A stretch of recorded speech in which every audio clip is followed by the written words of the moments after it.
Hello there. Hello there. Hello. How you doing? Yeah, not too bad. Good, You good? We are joined by Jack Ewins from Terrordome3000. How you doing, Jack? Very good, very good. Excited to get into this.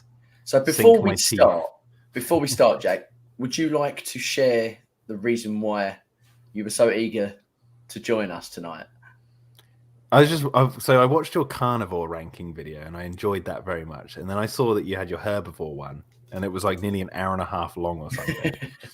And so I didn't have time to watch it right when it happened, but I had it in my watch later list and I finally got around to watching it. And I just really enjoyed it. And it was just fun to listen to. It was actually really relaxing because I was working on some stuff. And then so I just reached my hand out to you, be like, guys, if I can join you on one of these, let me know. And then you were like, well, we're doing one on Thursday. So, and I had no idea what it was going to be until yesterday or something when you posted it. And it was like the human deaths. And I was like, oh, this is the best one. So,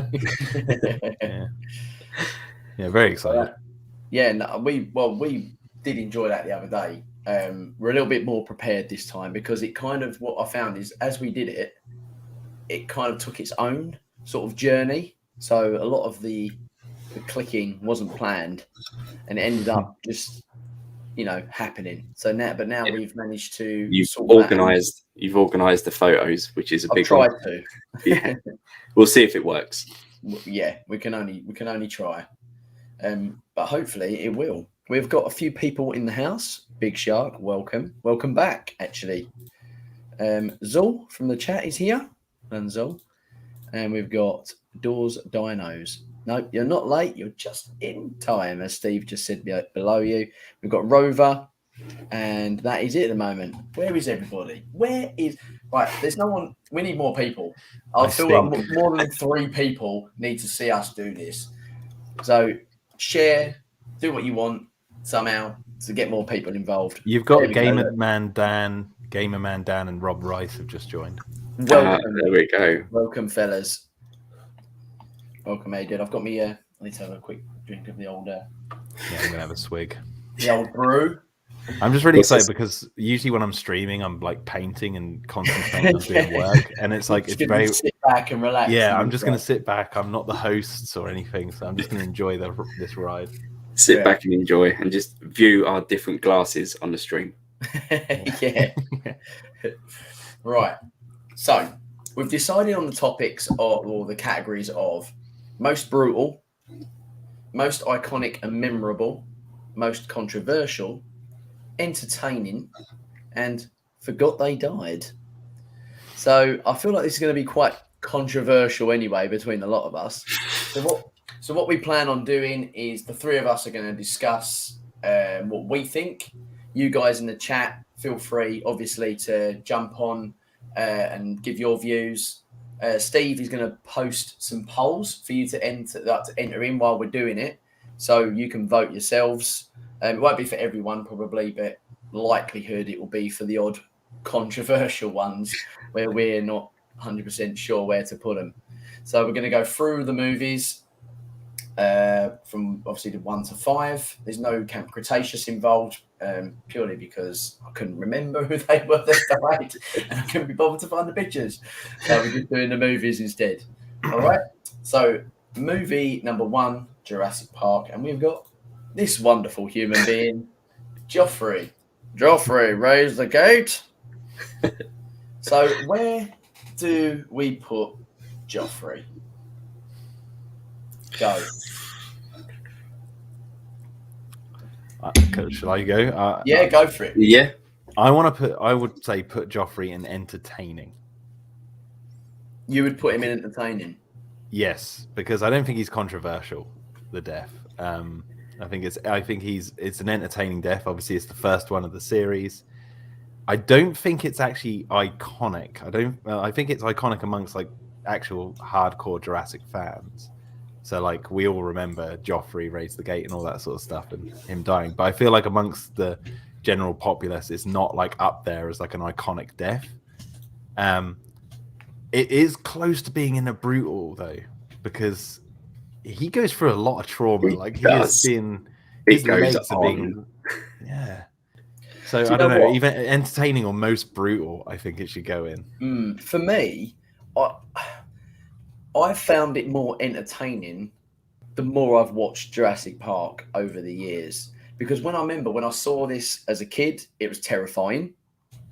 As a teenager, sort of growing up, I just found it it was like an iconic, memorable scene. You remember for the shoot her, like Rob said, shoot her, that's like the main thing.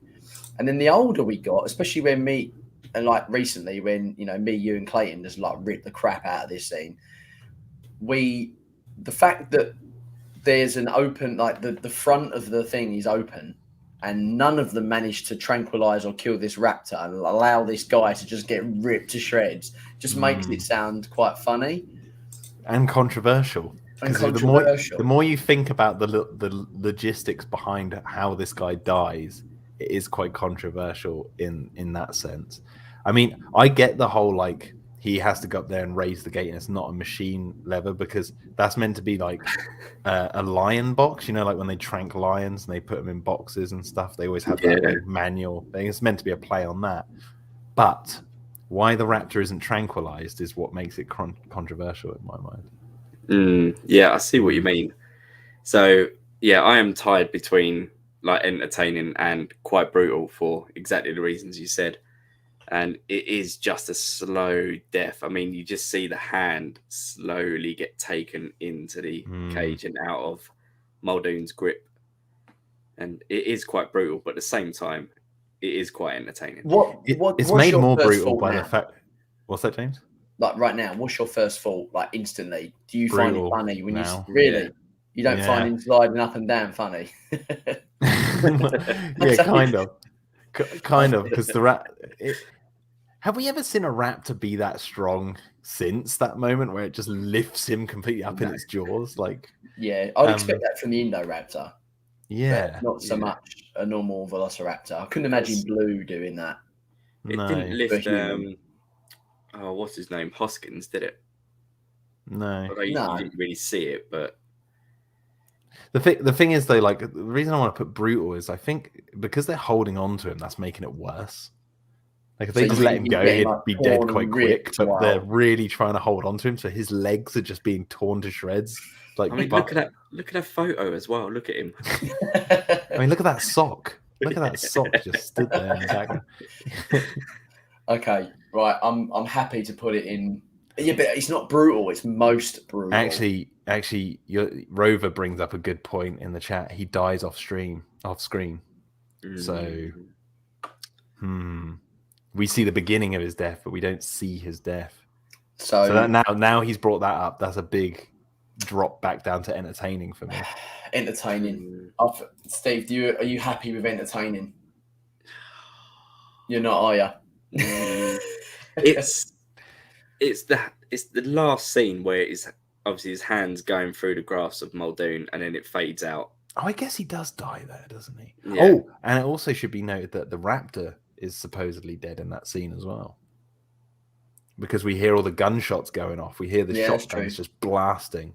Right, and there's this. Okay, like, should we go for brutal because should we see what the poll says?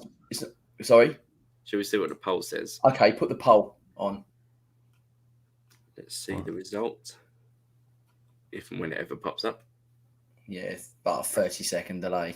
Yeah. I think looking at it, so 57% say it is entertaining. Oh. Yeah. I think we're going to have to go with the fans. It is entertaining. Like to us, the fans, like a lot of these deaths are going to be like super iconic to us because we're obsessed with this stuff and we've watched it a million times. Well, we'll leave it there for now. And then if we want there's to a lot of criteria goes into this. But as you said in your herbivore one, we can change it at any point. Okay, so moving on. I believe the next death is Gennaro. Like it's quite a long way into like the future, isn't it? It's like a good hour or so into the film before we see another death. So what's your thoughts on Gennaro's? So I'm split between both entertaining and iconic. Yeah, I agree with that. Do you? I kind of want to put it in brutal. For obviously it's iconic, right? It's the guy on the toilet, and we've seen that's been replicated.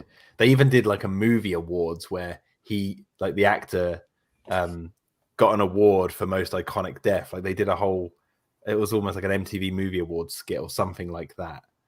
The reason I want to put it in brutal is the fact that you got to think this guy was so scared of that T-Rex, he ran and hid in a toilet. Like he wanted to just get away from the car, like near the fence, and he hid.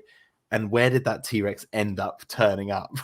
And like smashing all the walls down. So he was just left there. And the T-Rex doesn't just eat him instantly. It looks at him and he's like, oh, you just know he's filling his shorts right then and there. Like he gets to see his doom just staring at him. But is it as brutal as, say, Eddie Carr's death, which is a similar? Not for me. See, for me, I think it's. Go on. I don't want to speak too much about Eddie Carr because we'll get to it, but the thing is, like, Eddie was at least fighting for his life. Like he was fighting for his way out, whereas Gennaro was so scared that like it's brutal for him because he's just facing the thing that he fears the most. Zool says it's either brutal since I can hear the torn meat, iconic since I remembered it, and entertaining because, well, a lawyer. It's true. Maybe it should just go in iconic and memorable. For me, I think it's icon. I think it's the one thing that everybody remembers from this film. Even like if I was to ask probably random people, you've seen Jurassic Park, right? And they're like, yeah, maybe once or twice. Can you remember anyone dying? I guarantee they'll say the guy sat on the toilet. And for me, that reason's why I think it should go in iconic. Yeah. Brutal, because I don't think he would know much about it as soon as he was bitten. Because as soon as he was bitten, you think that would completely like sever his spine. Every bone would be broken as soon as he shook. I don't think the guy would know much about it after the initial chomp. So I don't know whether there would be much pain involved for a long amount of time. Whereas I agree, the brutalness though comes from the build-up. Like because the T-Rex doesn't eat him. He's just staring at it. Mentally, like on the mental side of it, it's quite brutal. But that's why I think I would put it in iconic, because I just think it's one of the most memorable scenes in the entire franchise. I have a sneaky suspicion, James, that you wrote that most iconic memorable for this death. This tier is specifically for this one. We shall see. I could turn my head into them eye emojis. So Gennaro's death, our viewers have said that it is 75% say iconic, with 12% saying brutal and 12% saying entertaining. Nice. Brilliant stuff, guys. I'm impressed. Okay, moving on. Who is next? Who is after Gennaro? We have got Dennis Nedry. That's nice. That's nice. Gotta go. Right. So in your hands and you have butterfingers? I'm so unappreciated my time. I want to put this one in entertaining. See, now if this was the novel Nedry, I think that's brutal. Top, yeah. That is brutal. Movie Nedry, I think the R rating comes down slightly, so it can't be most brutal. Definitely not great. What about action figure Nedry, where his arms get ripped off? I want to put entertaining, because although it's kind of brutal in a sense that he gets blinded, he gets into the car and we can assume the horrors that are happening in the car. We don't see it, obviously. Like you said, if it was a novel one, yeah, of course, it'd be up there at the top. But I don't think this is as iconic. I think the animal that kills him is iconic. I don't think him getting in the car, looking and seeing the spitter, and then, and the Barbasol can getting covered in mud is iconic. But I just don't think his actual death is iconic. I don't think it's controversial at all. No, it's definitely not controversial. It's I think we need to narrow it down to two so we can do the poll on it. At the moment, it seems to be quite brutal. Seems to be the most popular in the chat, but I don't know. I don't know whether it I understand why people are saying brutal because he was paralysed, he can't see.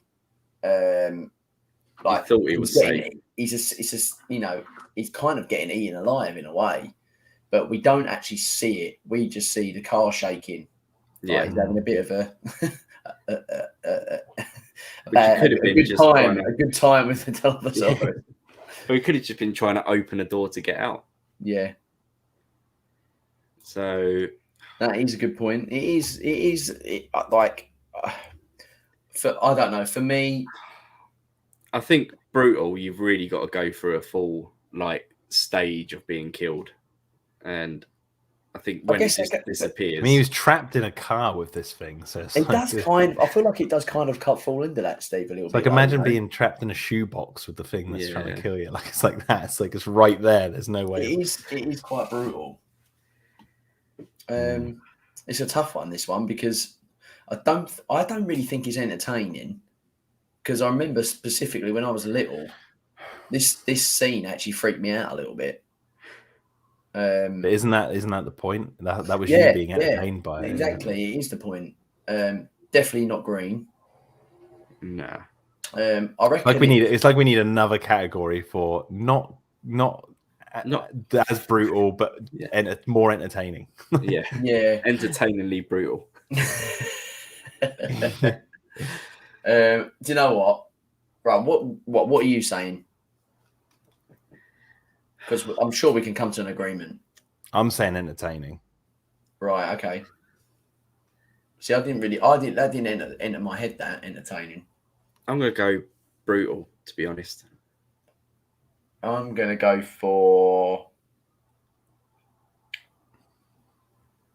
I feel like I'm gonna go for iconic again, because we've never had a dialogue back in the film again, so it's kind of got its own scene in the franchise history. So for that respect, I think it might go as iconic for me. So because we've all disagreed, Steve, why didn't you do a poll of the three options? Come on, guys. Entertaining. Iconic. Yay! Let's see. And we'll see what they say. Here's Al's toy barn. Al from... Okay, so this is tough. 33% have said brutal. 33% have said iconic, and 33% have said no way. Can we have a picture of that? I want to see this.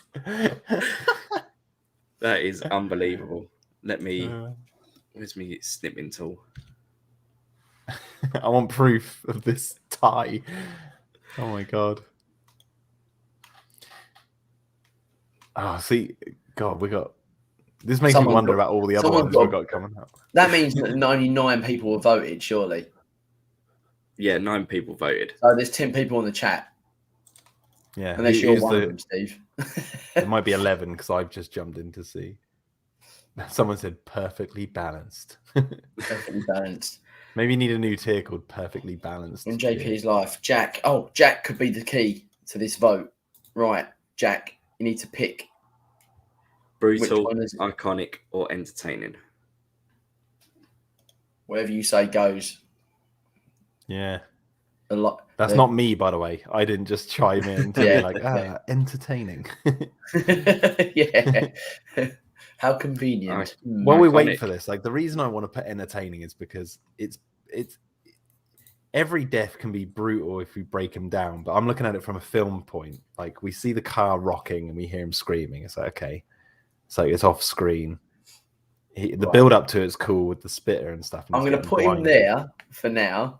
Oh yeah, I see what you're doing. But we'll wait for the result and then we'll move him again. All right. Right. But I think it's entertaining. For me, it's entertaining because of the funness with the Dilophosaurus being all cute and stuff, and he's like, oh yeah, and then it frills up, and it's like, oh my word, it's like, oh. Definitely ain't you, Ewins. Yeah. Right. All right, while he's there in iconic and memorable. We might have a chat about this at the end. Right, so we've got him. We've got him here. We are now up to Samuel L. Jackson. Again, for me, entertaining. So why would you say entertaining out of interest? One, because I couldn't say brutal because we Don't see it. we don't see it, but we know that he was torn limb from limb. Because in the deleted scene, there's the leg, isn't there? She trips over the leg. That's why Ellie has the limp in the movie, because she tripped over his leg, and then obviously they thought it was too gory, so they left it with just the arm. So we know if we go by the deleted scenes as well, but that he was literally ripped from limb to limb. But whether he was alive when that happened is another question. He might have already been dead when they started ripping him completely to shreds. So we just don't know. So I can't really put it in brutal. I think the moment with the arm though coming down is iconic and memorable. You know, oh, Mr. Arnold. But would that count as part of his death? It's tough. If we take the deleted scenes out of it and just go by the film, I'm going to say it's quite controversial because it's never fully confirmed if he's actually dead, because people can survive with having an arm ripped off. Yeah, I'm still waiting for the day we see him with like Jax from Mortal Kombat. Well, actually, if we're going to go by the Lost World, Malcolm says you twisted the facts surrounding the death of 3 people. He's one of them. So it'd be Muldoon, because they didn't know Nedry died. So it'd be Muldoon, Gennaro, and Ray Arnold, right? That's a good so point, they do actually confirm in the Lost World that he's dead. I don't know. I'm actually now going to move it into iconic, actually, because I think the arm falling down on Ellie, that's the confirmation in the movie that he died, and it's such an iconic moment to realize how he died. Plus, he's torn limb from limb. That's my final. Okay, Steve, what about you? I'm still gonna say controversial, because they may have said, like you said, the 3 people that died, he tried to cover it up. But is that only them saying that because they assume he's dead? Well, it's Malcolm who says it. So it's Malcolm who says you lied and twisted the facts around the deaths of 3 people. So I'm assuming Ludlow was twisting the facts about them dying, maybe saying that no, they're fine, blah, blah, blah, or whatever. And Malcolm is the one who knows the truth, knows they're dead. So, and that, yes, Big Shark. Yeah.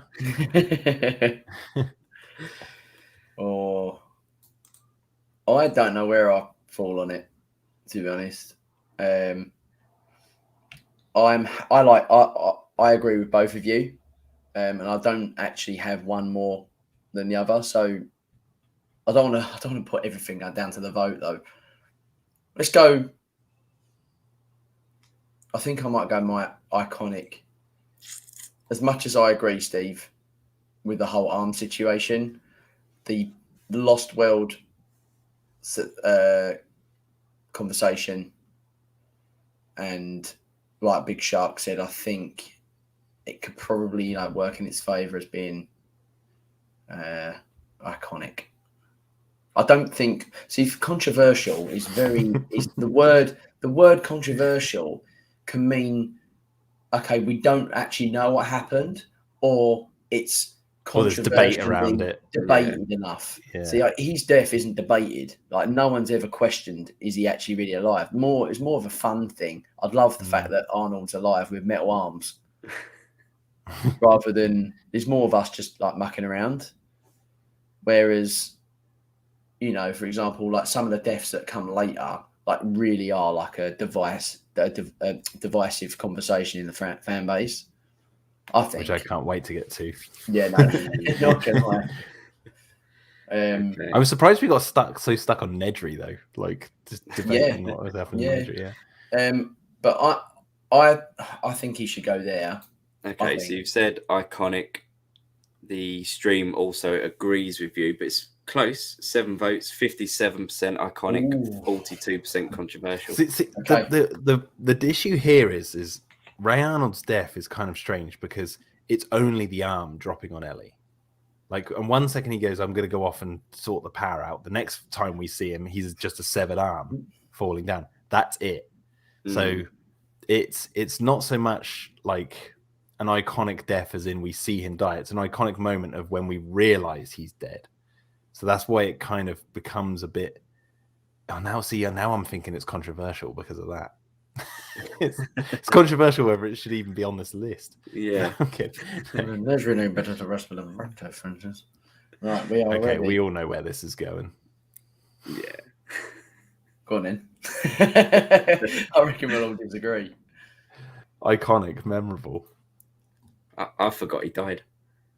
Yeah. Yeah. If we're going by the comics, he doesn't die. We've got a little bit of a. I feel like we've got a bit of a thing going here.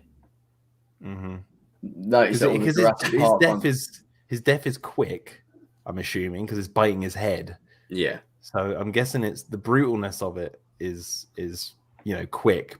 So I don't want to say it's most brutal, but it's definitely the whole clever girl moment. I mean, that's the most iconic line in Jurassic Park. Yeah. Aside from Welcome to Jurassic Park. So it's like it has to go there, right? Mm. Controversial because he returned in the comics. Those wonderful comics. So I think I would put it in there purely because his slogan is always on like t-shirts, yeah, things like but that. that would also be classed as entertaining.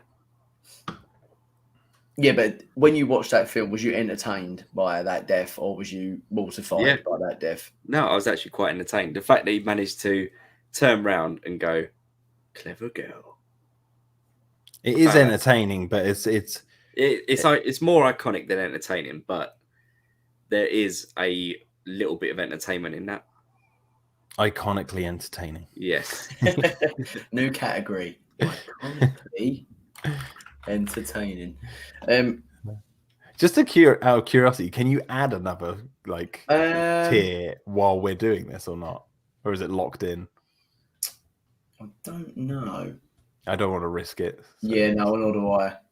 Right. I know that I can do on the other, like I can edit it, but I'd have to re-click them all back in again, which actually probably wouldn't take too long. But no, let's not worry about it for the sake of just being stupid. I was about to say, can you bring up Star Theories? Right? Yeah, Mexican Muldoon. Mexican Muldoon's death is pretty sick, to be fair. Clever chica. That's cracked me up. I just want to say, it's a clever chica. That'd be brilliant. We've not included Hammond on this list because he's no, we can't. Although he died, it was completely off screen. Yeah. No, we can't have him on. Nah. And does it actually fall? I didn't include so Nash's mother either. Yeah.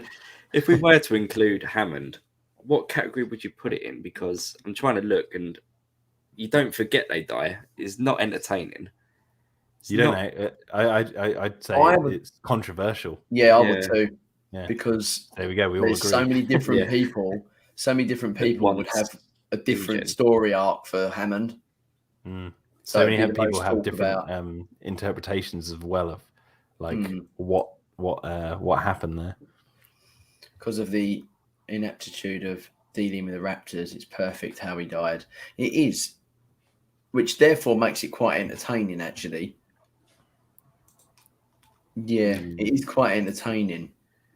Steve, you said it was entertaining, didn't you? I did, but what do you think, Jack? I think iconic and memorable because it's the clever girl moment. It's him turning around, realizing it's all gone. It's entertaining, sure. It's like it's fun to watch, but it's that moment that goes, yeah, this is above. Like this is the moment of the movie.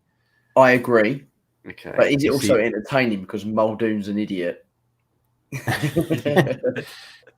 Yes. So, it also like Joffrey's death is entertaining. The raptor kills him, and then we see the raptors kill Muldoon, which makes it also more iconic. It's like, I like the fact that these two are both together as well as at the moment. Entertaining. Okay, let's leave it there. If you want to put it to a vote, you can. Yeah, we'll change it. Okay, go on. And 66% say it is iconic. Oh, okay. 33% saying entertaining. So there you go. We've yet to completely agree yet. Except for Hammond. Except for Hammond. I think all of these have gone to the vote at the moment. Right. Next on the list His face. Oh, We'll move to the Lost World. So, what we'll do, we will come back in about 5 seconds. Do I?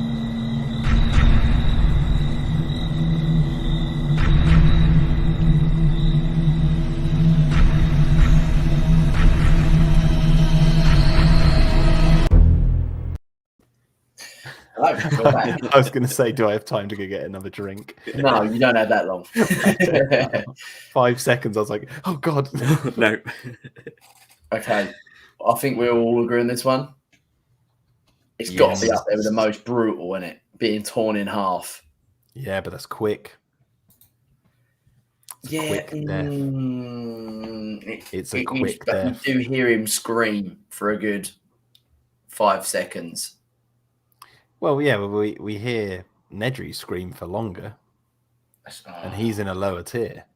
No, So this is where I'm going to be controversial because I think Eddie should go in iconic, memorable. Because as brutal as it is to be torn in half, it's quick. Like his top half is already chomped down by the bull T-Rex, so he might already be dead before he's even torn in half. I can't really argue with that either. Really, because I do think, okay, I think I've got my most brutal death, but it's coming later. I will say, I think what is brutal about Eddie's death, though, is the fact that he can't get his gun out of that net. Yeah. Like that, the one thing that if he just shoots one of them, they're down instantly. Like, and that's also a point I just want to add. Like, I would have loved, because they build up that gun of his so much. I would have loved if in the Lost World, it would have been a bit of a different movie had this happened. But I'd have loved it if he'd shot the doe and killed the female T-Rex, just like then and there, and then the male kills Eddie. You'd have been like, whoa, like he just took down a T-Rex. This is dark. Yeah, and also Roland Tembo seeing the dead female and be like, I can't take that trophy because it's been claimed for me. It would have just been really cool because I can't remember the term. It's like if you show a gun in the first act, it should be used by the third act. Like that gun, he talks about it, and we never really get to see it be used. But I think it's brutal when you're seeing him tugging on that little net, and he's like, like trying to get it out. But his actual death is quick, in my opinion, relatively quick. Obviously, he gets picked up by the leg and spun in the air, which is quite hilarious. But I just wonder how many bones get broken when he gets flipped and grabbed by the T-Rex. He does die a hero's death. Yeah, maybe that might be a good argument for it being most iconic because he's or the brutal. Hero. I'm now going against myself because he's doing something good and he gets eaten. Yeah, it's kind of like an undeserved death, isn't it? In terms of, if you're going to talk about characters that have done something, like normally like the villains, like they've been complete arseholes, they're the ones that you kind of think, right, you've got it coming to you. Whereas, you know, Eddie literally saved their lives and then couldn't get his gun out and then got torn in half. And also, he's still got his foot on the pedal while this is all happening. He's still keeping that engine running. Exactly. He's an absolute diamond geezer. So I think he's pretty brutal, actually. Yeah, go on then. Stick it at the top. Are we happy with that? Steve, what do you think? Yeah, I'm still sticking with brutal. And just checking the polls now because I did it between brutal and iconic. Brutal for me. Well, we've all agreed, so we had to do the poll. Yeah, I had to be talked down. Sorry, guys. So that arm got twisted, didn't it? Pardon the pun, but it did. Yeah. 71% say brutal, with 28% saying iconic. There we go. Right. So next on the list is our good old mate Beta. Hey, Carr. Okay. Brutal for me. Really? Getting pecked to death by those little things that just nibble little bits at you, just little bits at a time. It'd be the most painful pet death ever. It'd be like being burnt. That's what it would feel like. It's not like a T-Rex chomp or like a Dilo spit in the eye, which paralyzes you, like starts to get your body to go numb. They're eating you alive, I just feel like one it's tiny stupid, chunk at a though. time. See, I thought it was brutal until I listened to the novel, or read the novel. I guess, yeah, in the novel, didn't they have like Yeah, poison or something? yeah, Bacteria. and once they bite, the bacteria goes in. It sort of sends you into this trance, and you forget all the pain. I think because that's what Hamill was saying, wasn't it? It goes. Do you think that happens in the movies though? Well, this is the thing, right? This is another controversial. Is that you see him staggering around, and there's no. But then he also just fell down like a massive bloody mountain cliff thing, which probably could have I know if I fell down in my back it hurt. So I reckon he was stumbling because he hurt himself. But you could also argue, that with that knowledge of the novel, that it's because the compies attacked him and bit his face, that he's got that dreamy sort of paralyzation going through him, which makes him stagger, and it's what stops him from getting away. Then the other argument is, like, realistically, as much as they're a big pack, they just wouldn't attack. Like, they just wouldn't do it. It's just not. I just don't think an animal would do that at that size. It's like chickens. They're chickens. No, but we're going off by what we actually see in the movies. So in that universe of the movies, they do that. Yeah, but that's what it's hard to. With this is the one death that I always have to suspend my disbelief with, and it's quite difficult because I just do find it stupid. This might be controversial for me to say, but the reason I find it unbelievable, like you say, is that he shocks that compy in the scene that we're seeing here, right? And Burke says they don't fear humans, and he shocks that compy and it runs off. And then later on in the movie, when that compy makes him jump, he pulls that stun gun out and loads it up, and that compy, if you watch it, it recognizes that and it jumps away. Yeah. So it's like hinting at the fact that those compies are now hunting him down. Like, ever since this moment, they've been like following them, like following him, just trying to get him for whatever, like for that reason. So I don't know whether that's controversial to say, because that means that the it's really hard. This is a hard one. I find it entertaining, the fact that you went so far to go to the toilet. Yeah, that's true. But who goes that far to take a dump, really? If you're the fact that nobody could hear him shouting. Yeah, but that's it's like us, traveling 500 meters just to go a crap around a tree. I'm gonna stick with brutal for me. I've just got like images of them pecking his eyes out and stuff, and it's like, ugh, like just, but I think him lying on the floor, they were just eating him alive. I think at that point of him pecking his eyes out, he will be in an uncontrolled state, so he'll either be dead or completely paralyzed. Because there's no way you're alive are gonna. There's no way that animal is going to peck your eyes out while you're alive, because you've just bash them off. I don't think. Stick it in entertaining then. Oh heck, this could be controversial because we're all discussing it in different ways. Okay, let's put it. Do you know what? Let's put it in controversial. Why not? I'm happy with that. I'm happy with that because we've all disagreed, and we've all got valid points. Yeah, like your points are valid, Jack. And so are yours, Steve, for the reason why you want to place it where you want to place it. And yours. Yeah, mine. So I kind of think it's a difficult one. Satisfying. Yeah, it's interesting, isn't it? I can edit these. Satisfying death. I forgot they died. Look at this two here. Right, are we? We should have a category called our favorite death, like something like that's the one we personally think is the best one in the entire franchise. Yeah, and then we stick. I don't know whether I have a favorite though. I definitely do.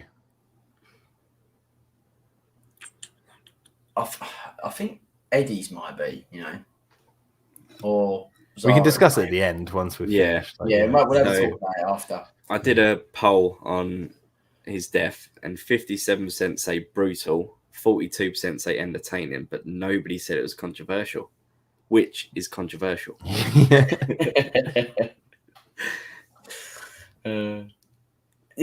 See, I've put most controversial. It's not the most controversial, is it? Maybe you should just take the word most out and Yeah. take the out the top one. So it's just just brutal. go brutal. Because there's going to be other brutal deaths. Okay. Yeah, that's fine. Should take most out of all. Yeah. Right. Iconic, memorable. There Yeah, you that's much better. There you go. There we go. Happy, everyone. We've changed the rules halfway through. I know. Okay, so it's RJ time. Who's this? Oh, I forgot they died. What, RJ? Yeah. That's literally where I'm sticking him. I forgot they died. Because we don't see it at all. Yeah, Like, we only hear about it. Like, obviously, it plays into Roland's character arc. It's but that's almost not forgettable, isn't it? Well, it's so the reason I want to put it in forget he died. Okay, so it builds on Roland's character arc, but that's not the tier or the poll thing we're doing. We're not talking about Roland here. We're talking about death scenes. We don't see his death at all, and also they did supposedly film his death scene because there's that like production still of the raptor in the long grass with all the blood on its mouth. That's apparently RJ's blood. Like, apparently they did film something, and in the script there's something about like RJ seeing the raptors coming towards him, and he closes his eyes because he knows it's the end, and then it like cuts to the raptors looking up, and they're all covered in blood and stuff. That's quite dark. I wish they'd left that in. If they had left that in, that would have been cool. But it's not like I actually forgot that he died. Left that in, that could have gone in the iconic, memorable category. Because that would have been quite a dark scene. That. Yeah. It's so like it's not that I actually forgot that he died. I just think that in terms of actual like on-screen deaths, it's like it's the bottom. It's one of the weakest. Like if that wasn't forgot he died and it was forgettable. Yeah. Like maybe his because they had the whole like Roland in the calf meeting with him. If they'd fleshed his character out more, it might have had a bit more weight to it. I do like when the T-Rexes are attacking the camp. You see in the background like all the Ingemerks dragging RJ away, and he's like fighting to stay with Roland, but they're just like, come on, and he's like, because he's friends with him, he really wants to stay with him. I like all that, but it's just as it stands in the film, his actual death is like, whatever, forgettable. Meh. Yeah. Right. Poor Moving RJ. on. I'll agree with that. So let's just check the polls. So quickly on RJ's, did a quick poll. Yep, go on. Wait for the results. Do I have time to get a drink in these results? So yeah, 57% say forget they died. 50 are forgettable. Yeah. Right, Jack. Yeah, go and get a drink, mate. Oh, you want? Yeah, okay. Yeah, right. we'll have 30 seconds. Because I'm dry. Yes, we'll give you 30 seconds. Go on, go for it. 30 seconds. I'm going.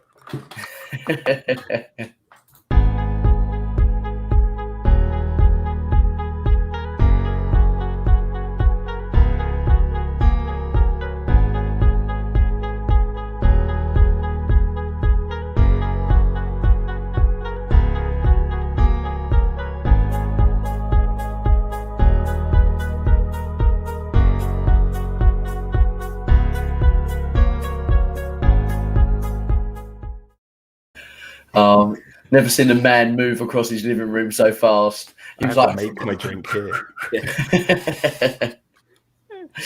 Right. I'm just having a lot of fun, so I want to have a top up. Where are we? Oh, hey, Carter! Carter! Hey, Carter! But 10, 15 minutes. So this man, Mr. Carter, thoughts? Steve?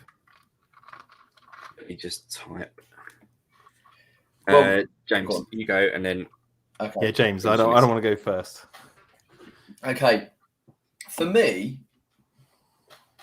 I think he's quite entertaining because he's laying in a puddle. He gets up, so he screams, whatever he bloody says.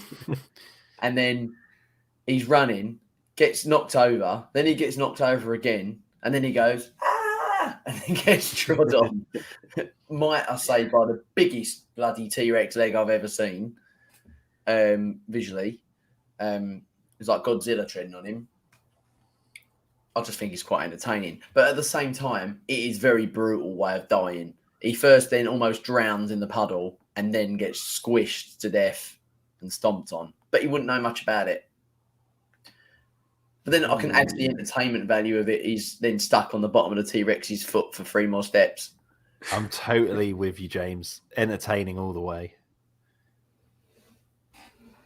It is brutal, though, isn't it? It is brutal. But I think, for me, it does outshuns just the fact that he's still stuck on his foot. Like he's like I think that does build the comedy value into it.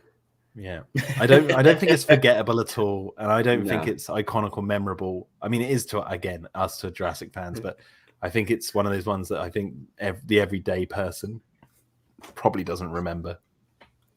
So I'd say entertaining. It's fun. It's a fun death. He gets stood on and taken for a few steps. A journey. It's one of those ones where I always actually. It's quite funny that I'm going to say this.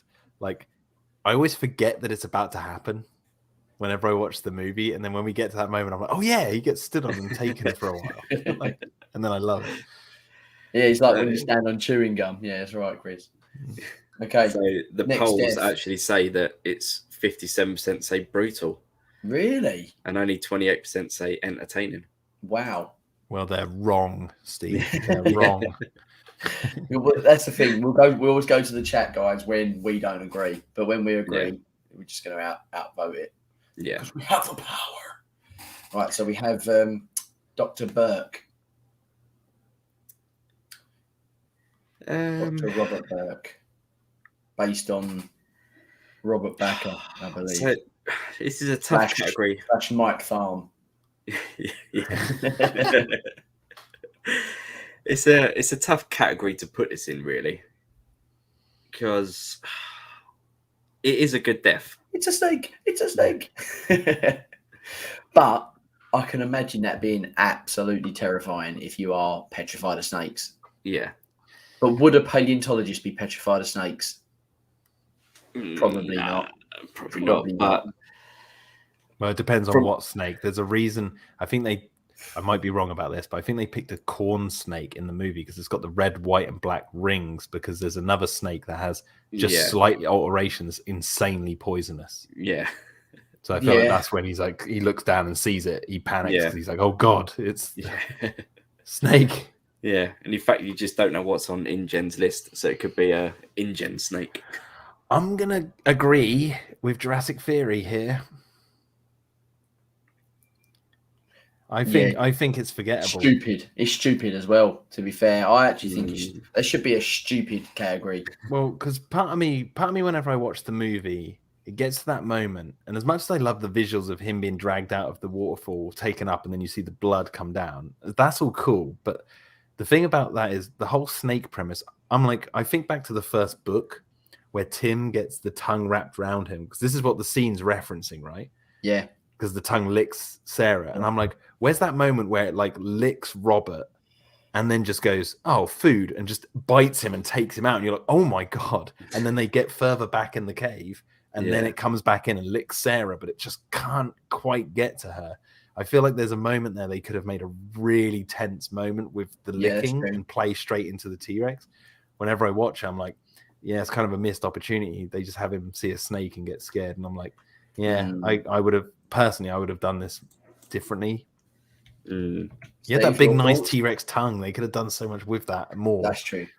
But I like that. For me, it goes in forgettable. It's like, Other side of that waterfall, if we saw what was going on, 100% brutal.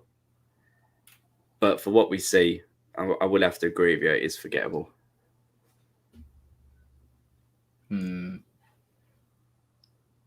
If they'd established that he had an insane fear of snakes earlier on, it would be more brutal. Was there? But it just comes out of nowhere. There's no foreshadow at all. It just seemed really random, and then just a real dumbass thing to do. Do you think someone that's scared of snakes wouldn't run up to the compy and be like, "Ooh," like?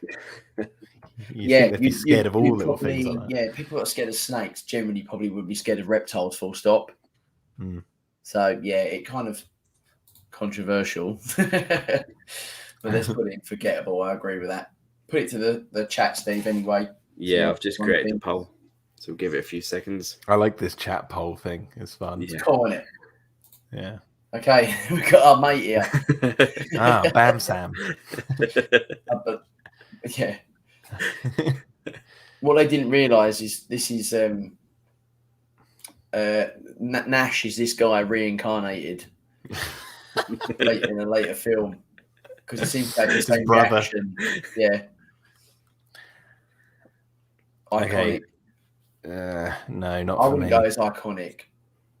For me, this is entertaining, but it also verges on controversial. that face alone is quite entertaining, isn't it? And then you see It gets this, the funnier the more you look at it.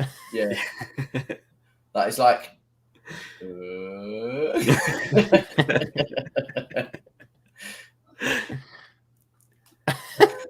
Just have his eyes peeking over, like. hold on, remember that? Do you remember that little character, a little character you used to get on the books? They used to have the nose over the wall. That little cartoon character. Look. Hold on, let's move it to the side. Just sitting there. Hello. Hello. This is so Jurassic Theory brings up like why I think this is entertaining because the shot of the raptor jumping on him is awesome. But I'm entertaining myself.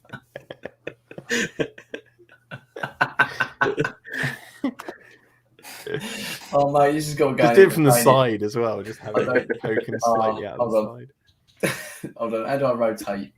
How do I do it? Just there, next to Crop. the next one Is along. it crop? Next one along. Oh, Yeah. no, wrong one. No, go back. Oh, what am I doing? There we go. Hold on.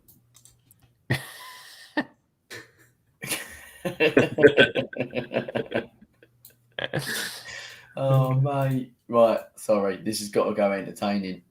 There's no other way about it. Well, I was going to say it goes in entertaining, but there is also a controversial element to it, right? Because one, as Jurassic Theory points out, he screams looking up before the raptor even jumps, right? Yeah. Not only that, he is actually looking directly at the camera.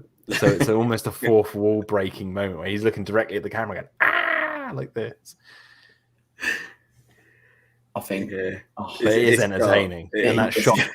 Oh, I just realised we forgot. I forgot a death. Who? The hand on the boat. The arm attached to the wheel. That'd just being controversial. We all know Yeah, it. of course it would. This is the eye rolling death for sure. You're shouting at the screen, stop screaming, so you're having fun, but like it's inevitable. Yeah. It's just brilliant. I just imagine him going, ah. Oh, what happened there? Let's load that back up. Yeah. There we go. I think this whole conversation for the past minute has just been entertaining. So Yeah. Right, let's move on. Oh, well, there you go. There we go. Why has that gone down? There we go. Right. So he's moved into entertaining. Then we got Mr. Krepp, yes. the screenwriter. Entertaining. Yeah. Yeah. Yeah, it's I don't gotta be think it's an entertaining. iconic death. And also, actually,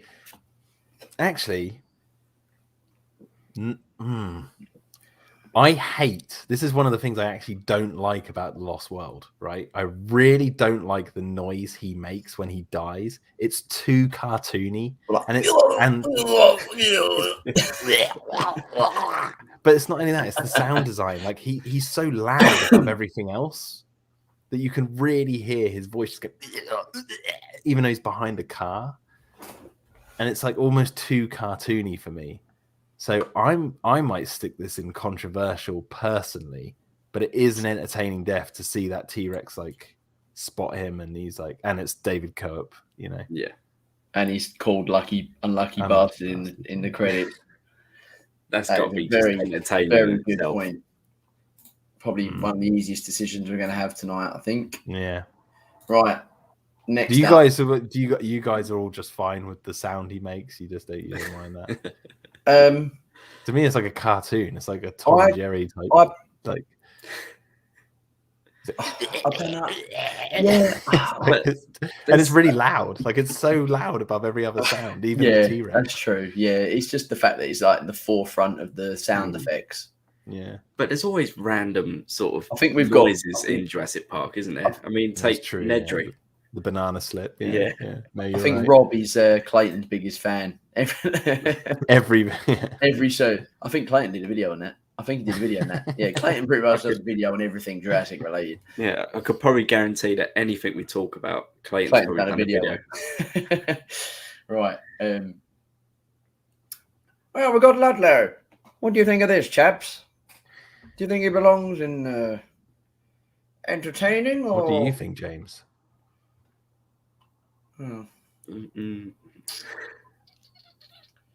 I think it goes under... but I don't think it's brutal. Interesting. I'm starting to sound like that guy from bloody... Interesting choice. Yeah. What's I that? think me and Steve might be on the same page. Yeah. Jack, who's that actor from... Because you were speaking about it with someone else. I can't remember. It might have been Yaroslav, actually. The one from the old films. Well, what are they called? The ones that had old Peggy Mitchell in. Carry On. Carry On. Who's that guy? Who's that actor? God. It's very like Kenneth Williams. Yeah. Oh, matron. Oh. Yeah, I'm starting to sound like him. Yeah. He'd suit that voice, to be fair. Oh, matron. Oh. Let's find a new spot, shall we? Over and out. I think me and Steve might be on the same page here. I want to put this in brutal. Yeah, I do. Yeah. Because the guy is scared out of his wits, saying, wait. He's desperate to like get his part going, and it's not happening. He gets his leg chewed up, and this T-Rex feeds him to its young like a baby bird. And it's not the adult who eats him, it's the baby. And do you know how messy that's going to be for this young T-Rex that doesn't know how to eat, to learn how to eat? long that's going to take for him to die. Yeah, and if you listen to his scream off camera, it's pretty horrific. Definitely brutal for me. Yeah. I mean, look at that face. That says it. That says it all. It also looks like he's got his caught in a zipper. And his false teeth have fallen out. Shoot it. Jesus. Tell them to shoot it. God, someone just went down the road. I want that baby back alive. It's got to be brutal though. That whole scene, I think I love the idea the T-Rex comes down, it's ambushing, like it's walking, because the T-Rex obviously has loud footsteps, but that like it shows the T-Rex walking silently, which is nice to see because they are ambush predators as they're shown in the series. And then just the idea of this baby learning to eat on you is just I like the idea of the fact that the T-Rex sort of paralyzed him so he couldn't get away. Like imagine like having your leg snapped and both your legs it's like almost like being someone grabbing like a sledgehammer and kneecapping you and then letting like a pack of dogs rip you to shreds, isn't it? It's almost like that. It's pretty brutal. I also appreciate, this might be a bit of a controversial opinion, but there's the deleted scene where Ludlow was drunk and he broke the leg of the baby, and then in this scene he gets his leg broken. I'm glad they cut that out, just because I think it'd have been too much on the nose to have him break the baby's leg and then have this happen here. It would have made this too convenient. It would have made this scene a little bit too. Also, like you kind of would have foreshadowed, seen that coming. Yeah. Like whereas I feel at this point in the movie, I thought that he might die, but then I also didn't see until he went in there after the baby Rex. I didn't see that happening. I just thought. Yeah. That'd be the last of him. Yeah. I didn't think like he made his own death really by going in there after the baby. Yeah. So and there's also like if they had kept like I like that they cut him breaking the baby's leg because it adds to Roland's character as well. Because Roland's meant to be this badass hunter, and so like I don't mind the idea of him taking a baby T-Rex and breaking its leg on purpose to like capture the bull T-Rex because it shows his hunting skills. Yeah, and it shows that he's brutal, and then by the end of the film, once he's gone through his arc, you're like, yeah, he's learned his lesson. You know? Yeah, but then I'd feel like if I saw him break a T-Rex's leg, I'd probably want him to be killed at the same But time. that's why I'm glad they don't show it like it's off screen. It's just implied. I think, do you know what? If we legally, do you think that Sarah and what's he going to say? Would be they'd technically be like, what do they call it? You know, like when you're in something, you're interrupting the justice sort of thing by not coming forwards that you don't know, like, because technically they've led him in there, responsible for his death. No, because he chose to go in there after the baby. I know what you mean. I want that imprint. I think no one's gonna like go after Malcolm and Sarah because he brought the T-Rex to the city, and they would be like, yeah, we were there to try and stop it, and we also managed to lure the T-Rex back to the boat. Welcome to the chat, Matt. You've missed quite a few. Have a look, see if you agree with them. It's interesting that Jurassic Park isn't in, and there's none in the brutal, but the Lost World has brutal and forgettable. Like it's like opposite ends of the complete spectrum. mix. Yeah. The chat actually agrees with us, and 71% say it's brutal. Okay, right. We're on to Jurassic Park 3. Let's go for a cheeky. I can see forgettable getting quite long. Yeah. Let's go for a cheeky little 15-second break. Give me every time.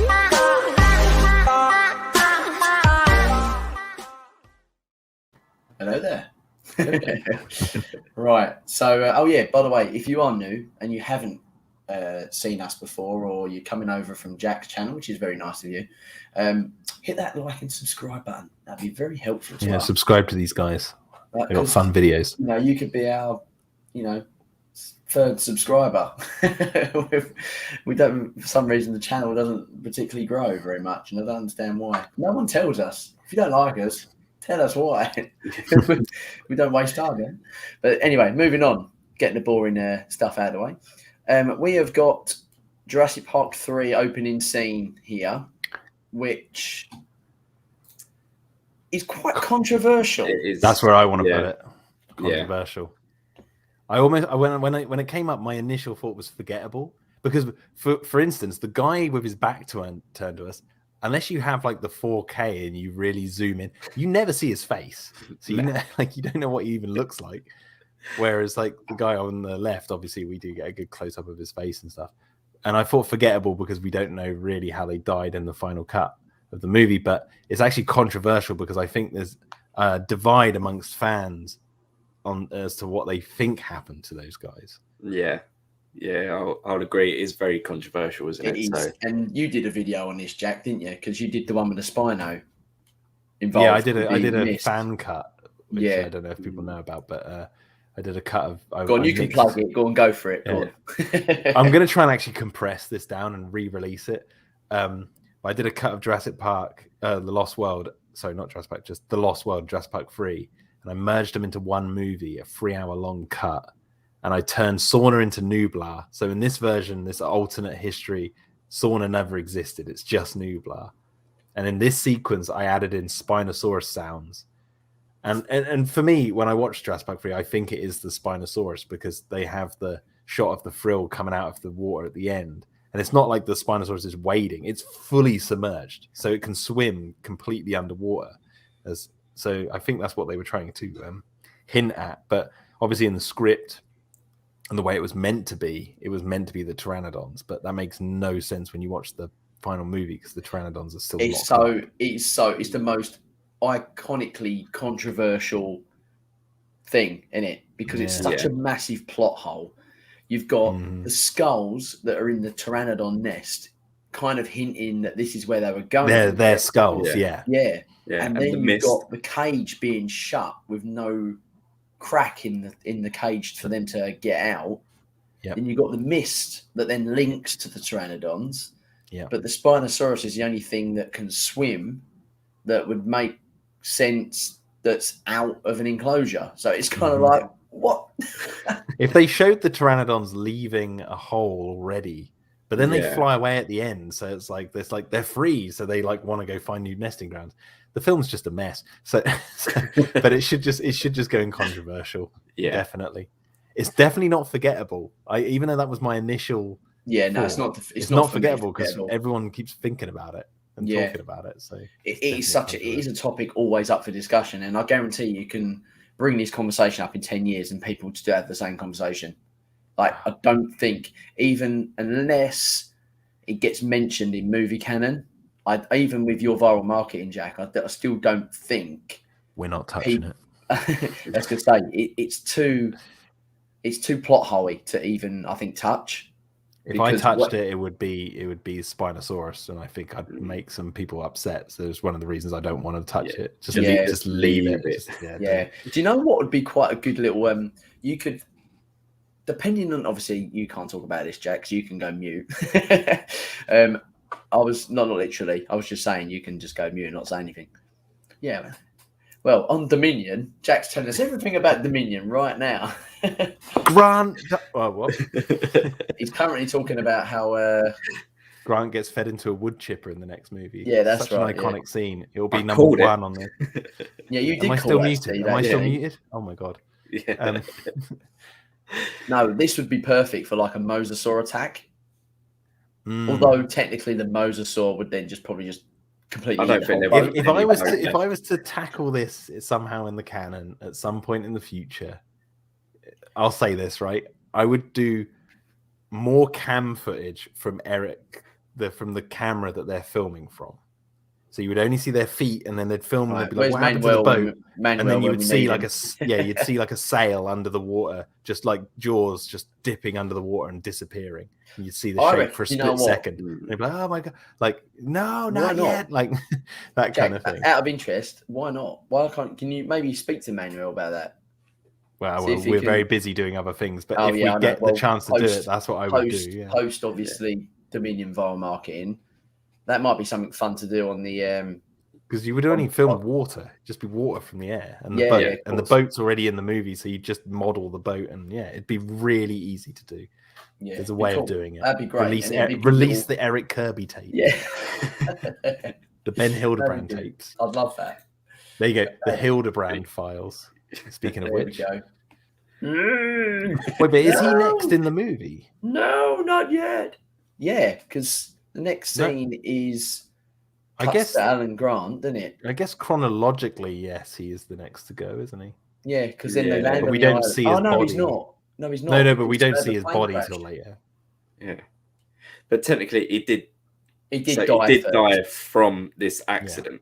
Yeah, which was then 8 weeks later that we find him. Yeah. So he's technically the next death. Yeah. Instantly after these guys. So we already know this. I know where this is going. I find this quite entertaining, to be honest, and it's not purely for his death, but it's Amanda's reaction. Oh god! In my fan edit, I had to cut her screams down in that scene. There is a perfect place to cut it, like just slightly less, and just loop some of the sound over because she screams for too long. It's all right, her screaming at it, but it's a bit too long. I'm with Big Shark in the chat. Forgettable. Forgot he died. You can you can find out how he died in the Jurassic Park Adventure books. You can actually. Yeah. He died from the fall. And it's kind of like, oh, that's not interesting. It's realistic, but it's not. Yeah. Not interesting. Forgot he died. He was a bit of a lame character. We don't really know him, do we? Oh, there's our mate now. It's Cooper. Ah, I know where this is going. Now, do you want to go right? Because I could say there's 3 categories this could go in for me, but I'm gonna have to think on which one I want to choose to put it in. Right, good, Steve. You go first. I'm finding this quite brutal, and it's purely because he comes out of the jungle and he already sees like the plane is never going to stop. He's stranded. He knows there and then he's done for. And he's just standing there. What does he say? He's like, "Oh, please stop." Stop. You know I can't stop this plane. he's fully injured, and then the Spino comes out and just like completely wipes him out. It is brutal. And in the vein of chaos theory, had he not come out at that point in the jungle, the plane hits the Spinosaurus such a perfect angle that causes the Spinosaurus to follow them throughout the whole island because it's pissed off that it got the cut on its leg. Yeah. Had he come out of the jungle anywhere else, the plane might have just missed the Spinosaurus or gone straight into it and killed it and killed all the people on the plane as well. This seems a little bit controversial in the chat. So let them have a vote. I think we should put it. It is quite brutal. What did you two both agree on? I haven't said mine. Yeah, Okay. I said it's brutal. Right, Steve said it's brutal. Now, let me have my little. I was listening to Clayton have a little chat with this. I think was it you, Jack? Actually, I don't know. He talked he was talking to someone about. I know it might have been one of his just videos actually. On the baby, there being a baby Spinosaurus that they end up shooting and killing, and it just basically pisses off the adult. And this is obviously just a fan theory, but I think it's a great idea. Like they go in there, there's a Spinosaur family. The Spino babies get killed. That's what makes the adult go after him, and that's why he's managed to survive being in the jungle. Because I don't think any attack from the big Spino would cause it would either kill him or he would be uninjured.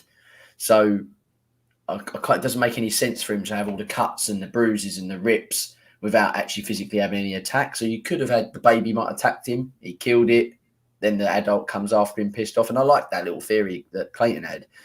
I think that's from is it Stuck on Sauna podcast? I think they were interviewing someone from production and they said that was an early idea or that was something they storyboarded or something. For me, I don't mind it, but it's too close to the Lost World with the baby T-Rex. I'm like, it feels like they're repeating, like the Lucky Strap and the Lucky Pack. It's like I feel like they're repeating a motif here a bit too much. I would stick Cooper's death. I want to stick it on iconic because of how iconic Cooper's death is in the fandom, but I might have to stick it in. Oh, it's either brutal or entertaining. Because it's really entertaining for me. Yeah, I've put it on brutal. Okay. I'm completely 50-50 split with brutal and entertaining. Yeah, same here. So should we put it to the vote in the chat out of them two options? Okay. Because it is brutal. You're right, Steve. He's seeing the plane leaving. Yeah. But he is also being a bit of a dumbass and standing right in front of it on the thing, just like, please stop. It's like, but then that means he's like, he's that desperate for it to stop because he's that scared. And then he sees the Spino come out. And he's like, no, like that, and then gets picked up by it. But it is quite a quick death because it just like takes him up. Yeah, I don't think, the initial chomp probably would have killed him. So I don't think there was much pain involved. But it was more also, like bear in mind, this is the guy who mental side of it. Punched Alan Grant in the back of the head. Grant, he was reaching for something out of his jacket. He had like a little thing or whatever it was in his pocket, like a little club, and he just clocked Grant on the head. It's like this guy. When Grant had his back to him, like that is a coward's move. Yeah. He should have challenged Grant to a duel or something. Yeah. Before fighting him. So I don't know if that notches down the brutality because he's kind of an idiot. The polls say 50% say brutal, 33% say no, 33% entertaining. I did all of them brutal, forgettable. Yeah, so it is brutal wins. Okay, fair enough. I'm happy with that. Yeah. Hello to Nash. He must have had it when he. Now, I actually liked this character. I actually thought I was a bit gutted that he died, actually, because I thought he was quite likable. Give me a hand to Udesky. I say entertaining for this one. What? Because of his getting shaken around by the theme park ride Spinosaurus animatronic. And then he was like this on the floor, wasn't he? But what I do love is, when he's on the floor, that foot coming down on top of him, and he just gets like this, like that. That's the CGI in that shot looks so bloody good. Yeah. And then you get the Spinosaurus looking up, and its jaws are all just covered in blood, and it just roars straight at him, and you think it's like breathing all Nash smell on them, like essence of Nash. Yeah. Yeah, he's like Scream. He's quite funny in it. No, please, no. Yeah, I agree. I think entertaining. Steve, do you agree with that? Yeah, I agree. Yeah. Right, fair enough. That's it. That's all of Jurassic Park 3's deaths. There was not many people in that. No, there isn't. One more. You mean there's two items with dinosaurs on them? I'm going to be honest here. I've never been really entertained by Nash Udesky's death. Udesky. I've never found it to be brutal either. I know it kind of is that you get stabbed in the back and left on the floor, but like it's not like they chewed him up or anything. They just stabbed him in the spine, I guess, paralyzing him. He's slowly dying. Yeah, but he doesn't look in pain when he's laying there. He's just what would you think's more brutal? Okay, but what would you think's more brutal? Being beheaded or being stabbed and left to die? Depends on how long the beheading is happening. Like, is it a quick beheading, or is it like a guillotine, or is it a knife? Okay, right. Okay, a guillotine or being stabbed. Oh, being stabbed. Well, it's kind of like that, isn't it? Really. But he gets his neck snapped. That's his actual death. Like he gets his neck snapped by a raptor, and they're using him as bait for the trap. He's a good character. The good thing about Udesky's character is you've got to, like, why it's kind of brutal in a sense is the fact that he has dialogue where he says he came in because the guy who was meant to be there was sick. Like the other mercenary was sick who was meant to be on the island. The other person who was like Cooper and Nash, he's just the guy who answers the phones. Yeah. So he shouldn't really be there at all. And he's out of his depth. See, he's the booking agent, as he says. Like he's the guy who books the mercenaries, but one guy was sick, so he went, "Okay, I'll go along then." See, I find this death quite entertaining, purely on the fact how it's showing us like the intelligence of the raptors on how they're trying to bait them down from the tree, and that's really the only sort of category I can put this in. Because, like you said, it's not brutal because his neck snap is instant. He looked like he was paralyzed anyway because he wasn't really moving on the floor. No, yeah. Wasn't really screaming in pain or anything, which you would be if you had bloody one of the claws dug into your back. It's not controversial. It might have been like, because he was meant to, there was that deleted scene of him like fighting them off with a log or something, wasn't there? Like he was meant to be like, swinging this log around. I would love to see how that was meant to go down. Yeah, I would. It's a bit like the Iris sort of situation, isn't it? I'm gonna go out on a limb and say I would actually stick this in forgettable, but that's just me. Oh, I wouldn't. It's not forgettable for me because I remember we actually see the claw at work in this film. Like they always that is a good point. They always do the little toe taps, don't they? Okay, we know they use their claws and they can retract for like, you always hear the claws are supposed to be used for ripping. And this time they actually tread and you see the little claw go straight into his back. And they're the best, in my opinion, they're the best raptors as well. They're the cleverest, the smartest ones. They work, you actually see them as a team working together in this whole scene. I don't know, I kind of think it's quite iconic because it's one of the, I think it's one of the main. Yeah, I can't put it in there. I don't know. For me, it's quite memorable and iconic purely because I just remember that image of that claw going through his back quite vividly. Like it's like I just one of the main. It's like in his back, and then his head comes up and like to block the frame. Like yeah, like like you can feel his pain at that moment. I don't know.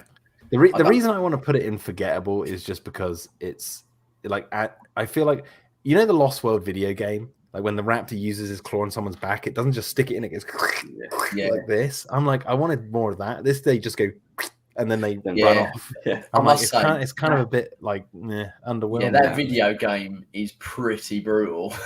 Yeah, like they're lying on the floor. I think he even does it in the Rampage edition, doesn't he, Steve? He just jumps on, leaps on people, and just starts absolutely clawing the crap out of them. Had they done that, like in tastefully, obviously in a Jurassic film, but like had they done that, had it scraping, I'd be like, yeah, this is brutal. But they just go a bit like that.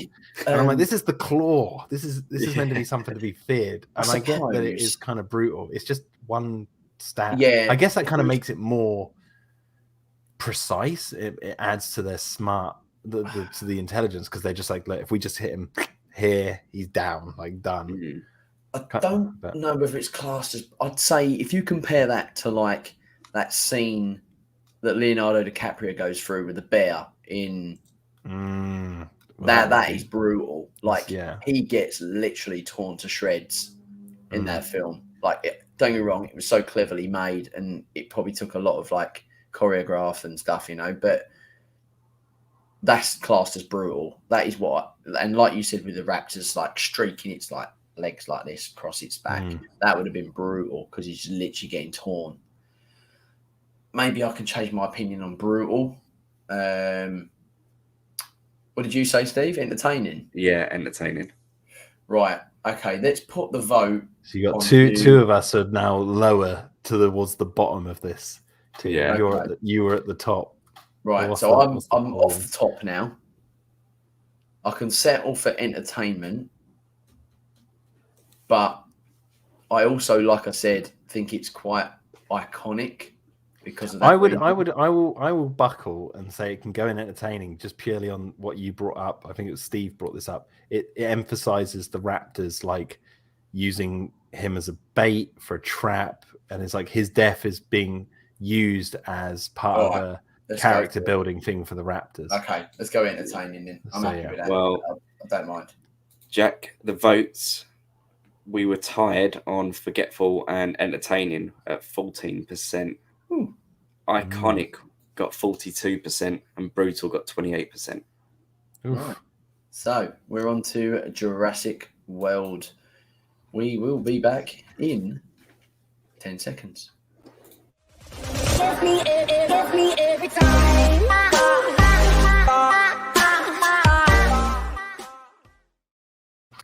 Hello there, we're back. Hello.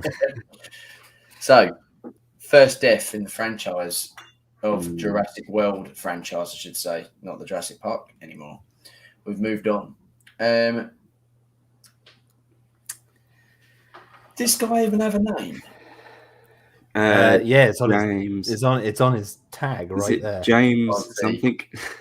I can look it up if you want. I can go to the 4K. No, I think that says Jurassic World. Oh yeah, it might be. Yeah. I'm gonna have a look. I'm gonna see if I can find it. Either way, this dude weren't getting very far, was he? Yeah. No. He made Nedry look like an Olympic athlete. Yeah. I'll go first on this one. Go on. I'm gonna put it as brutal. I think I agree with that. Yeah. Purely for that. Yeah, when the car gets flipped and you just see that stare, he knows he's dead. And just that, just that second, there's nothing nobody can do to rescue him. And do you know what? I thought about this, Steve, as well. Like that exact moment when you just said, like, I don't know why I've sat there and thought about it. I mustn't have had nothing else to do in my life at that time. But I thought about the mental side of that incident. Like, imagine sitting there, like, giving Chris Pratt that look, knowing that that's it. Like, your whole life must literally flash before your eyes in terror. Yeah. And then I don't think obviously after that you know anything about it, but that initial 5 seconds, you must be thinking, my family, my everything, like, because he has got that 5 seconds to think about it while it's just sat there poised. Do you know what I mean? Yeah. So Part of me wants to say every single kill in Jurassic World should go brutal because they're all just like really vicious. They I, are, feel like, but I don't feel like this one's vicious. This one, I wouldn't say vicious, but it is quite brutal. The mental side of it as well. yeah, Just The the next chomp down one, on him. the You next feel one, I it. would say, Where is it's probably it's that. yeah. Wait, James, we've forgotten a death. There's a death before this guy. Who? The Oh yeah, the worker that gets the ripped. worker who gets No, ripped he's in. not before him. Yeah, he is. Yeah, he is. Is yeah, he? As the in- Indominus in the is, cage. like, He's in the there. cage. Okay, let me. I'll put him in the wrong order then. That's all. It's that one. That one, yeah. Yeah, this that- for me, that's this brutal. guy is That's brutal. brutal as heck. Yeah. Yeah, Definitely, he's picked 100%. up, and it's not that he's like, it's not like, I know we've got Eddie Carr in the same category, but it's not like Eddie or Gennaro where the Indominus is like chomped so hard it's crushed him or anything. It's just got him in his mouth and it just rips his leg off. So, and I think his arm as well. Yeah, where it big gets shark. ripped Sorry off. about And then he gets chomped like this, and it's like Yeah. just And you could hear it on the radio of like somebody eating. yeah. It's just like ugh, like Yeah, it's God, one of the and Hammond like hand. I've done it. I've freeze framed and put it on super slow mo to watch him get ripped apart. Yeah. Because it's just so cool seeing the Indominus actually hold him like this and like rip him. Yeah. good show So- of like it using his hands. His Yeah, hands as so well. with these two deaths, so this guy and the other worker, I'll still put both of these in brutal, but for two completely different reasons. So, Go on. like the first worker, like you said, is visually brutal. You can see everything ripping, but it is that mental of, the actual from the time of flipping the car to him being chomped by an Indominus is what, 5 seconds Not max. Sorry, go on. That must have felt like an hour with him sitting there of going, I'm about to die. And it's just that torture mentally that makes it just such a brutal death. I think they're both brutal. I agree, actually, to be fair. What about I'm you? turning my laptop on because I'm going into my files that Universal sent because of things I can't show people, but I got a picture of his badge like close up. I'm going to find his name. Like, I want to know his name. Determined. Yeah, it might just be the actor's name, like just on the badge. I would stick this in entertainment for me. That's like the most blasphemic name you can mention. Let's not start with Mike Hill. Yeah, no. Oh, Jesus. Right, so are we going to say brutal or entertaining? Oh, I've gone for the brutal. poll? I think we agreed on brutal, did we not? I said entertaining. Oh, did you? Yeah, because for me, like, even though he knows he's about to die, I mean, that could be an argument for nearly all of them. They all know, like Cooper knew he was going to die. Or Udesky knew he was going to die. But the thing is, it's the fact that he looks over at Chris Pratt, and I think what makes it feel brutal is the fact that he's like quite calm. He's just like, oh shit, like he's about to go. But then that makes me think that he's not as scared as like he otherwise should be. What about the? And plus the Indominus, like it's he does quick. do this, doesn't he? Then go. Dun, dun. Ready?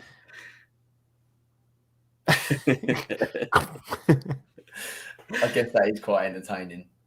I think it's entertaining. Also, seeing his little fat dimples with all the teeth going in his body was quite funny. Yeah. Right. Let me see if I can find this quickly. Right, and then I'm ending the poll in 5, 4, 3, 2, 1. And then we just wait for the results. All right, moving on. Come on, Claire, we're flying. Right now, So, sorry, 100, this guy. 100% said brutal. Rest in peace. Ooh, as well. 100% said brutal for the 100%. last guy. Brilliant actor as well. I'm so gutted that he died in real life as well. James has moved on. He's like, just ignore. Yeah, he doesn't care. Oh, sorry. Was that about? I thought you were talking about him. No, No, the previous worker previous- guy 100% said brutal. Really? Yeah, Oh, Wow. what did we agree on? entertaining. you put it as entertaining. Yeah, but what did you say, Steve? I said brutal. And you said entertaining, Jack. I said entertaining, yeah, and then you moved it over. So I feel like it must go to the top because everyone's against me. Yeah. I wasn't. I was actually kind of with you in a way. It was that gave it away when you went, Yeah. that's quite funny. Okay, so Masrani. Now, it's a horrible way to die. Like this sort of thing happens in real life, doesn't it? Sometimes, and like Yeah, but Kobe Bryant, didn't it? His little daughter. it's bled. quick. He chose to go into that situation. Yeah. Like, he was gunning for it. Yeah, but And the death is going to be quick. Mm-hmm. Very quick. For me, this is iconic and memorable.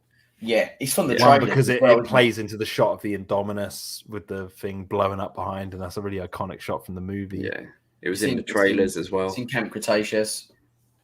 Mhm. Great character. It's a shame the actor died as well because he's such a good actor as well. Here you go. His name is Nicholas Leating. Oh my word! Oh, he deserves So it. Nicholas Leiting. That's that guy who gets Lighting. chomped. Right. Lighting. We put him in iconic, memorable. We happy with that? Yeah. Yeah. Yeah. Jack, happy with that? Definitely. Right. Okay.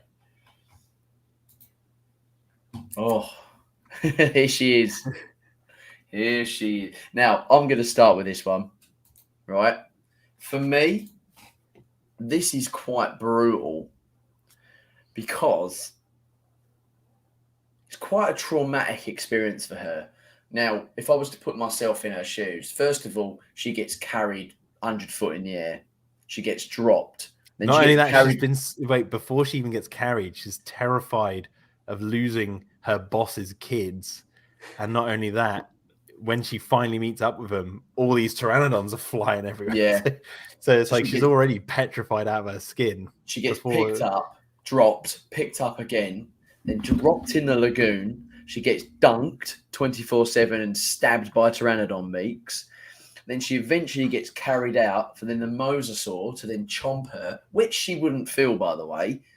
It's more of the fact that she's slowly being digested by stomach acid inside, knowing that she's suffocating in its throat. suffocating Yeah. as well. So she's probably not dead. She's probably alive inside its stomach.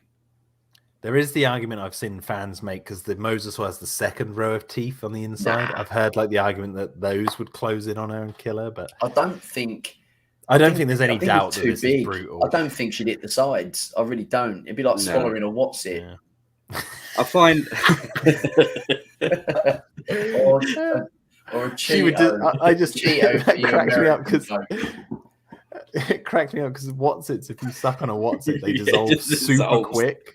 Like I just imagine her doing that, like the mosasaur's just like she's gone. That's stomach acid, like anything. But marine reptiles, they've got like I think like it's like penguins and things like and whales. They've probably got these high content stomach acid to break down because they swallow everything whole. They don't chew, do they? So they've got to have strong stomach acids to sort of digest this food quick. So I reckon it wouldn't be a nice situation for her No, not at at all. all. It'd be No. horrendous. Like The what thing a way is- to go. The thing is, for me though, I'm torn with this one because I feel like it should be in brutal, but I also feel like it should be in iconic and memorable. Sorry, Matt's comment made me laugh.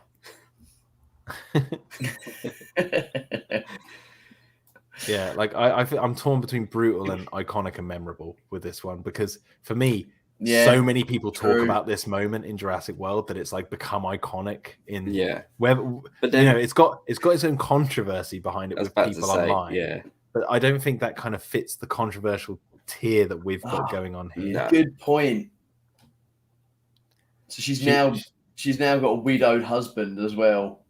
But Right, the before other getting reason I married. also think that this is an iconic, memorable death is this is the first on-screen death of a woman in the series, Yeah, and Yeah. and it so kind of proves in the series, hey, ladies, you're not safe. I know, No. like the little girl got attacked by compies at the beginning of the Lost World, and like there's a lady in the car going, she's fine. she's crashes fine. her car. Yeah, But the thing is, like, you know, that they always skimped on like killing women in these movies until this moment, and when that happened, I remember Colin saying to me, like, I want it to be the most like memorable death because it's the first on-screen It lady is pretty died. memorable, actually. It's I'm quite happy to It's move her there. awesome the way she dies, but it's also brutal. Like it's like you want to copy and paste that image and just put it in both categories. Yeah, I think it's a and shame. it's quite entertaining as well. Oh, it's super entertaining. Yeah. Oh my But it's more I'd say it's more entertaining than Nash, the Udesky and Nash's and David Coep and the guy in the long grass and Carter's and Joffrey's death.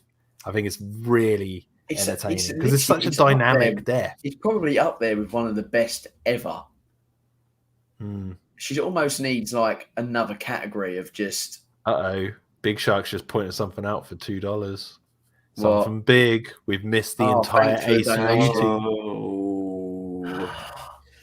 How have you missed the entire ACU? Actually, I think also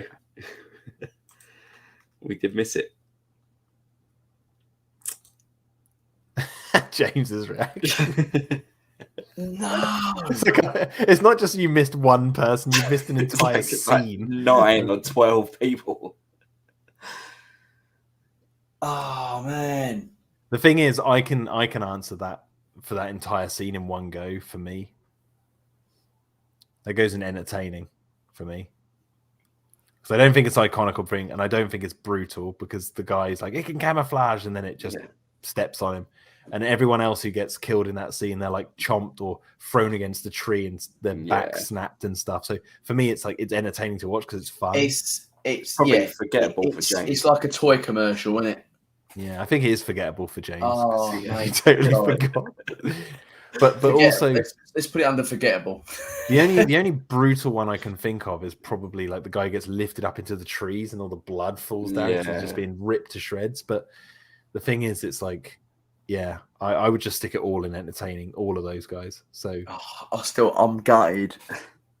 Absolute devastating. To be fair though, James, there are so many people dying in these movies that because then we got to look at how many people died on Main Street due to the Terrordome attack.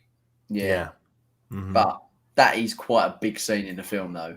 You also forgot the two pilots with Masrani who gets Jack stabbed with the Terrordome. Stop adding insult to injury here. The thing is, though, those two again for me would be entertaining. Human deaths. Human deaths. Yeah. But yeah. Yeah, that guy. That was quite memorable, to be fair. And then he gets chomped. Oh, he's awesome. Okay, I would put that whole scene. Yeah, I'd say that whole scene was entertaining because at the time it was quite it was quite an exciting moment in the film. Like everyone was like panicky in the control room. You know, Chris Pratt was like right on edge, saying like, "You need to shut this down now." You're like not using everything. lethals. The chaos was everything. That was going on massively during this. So it's definitely under the entertaining, but not for humorous reasons.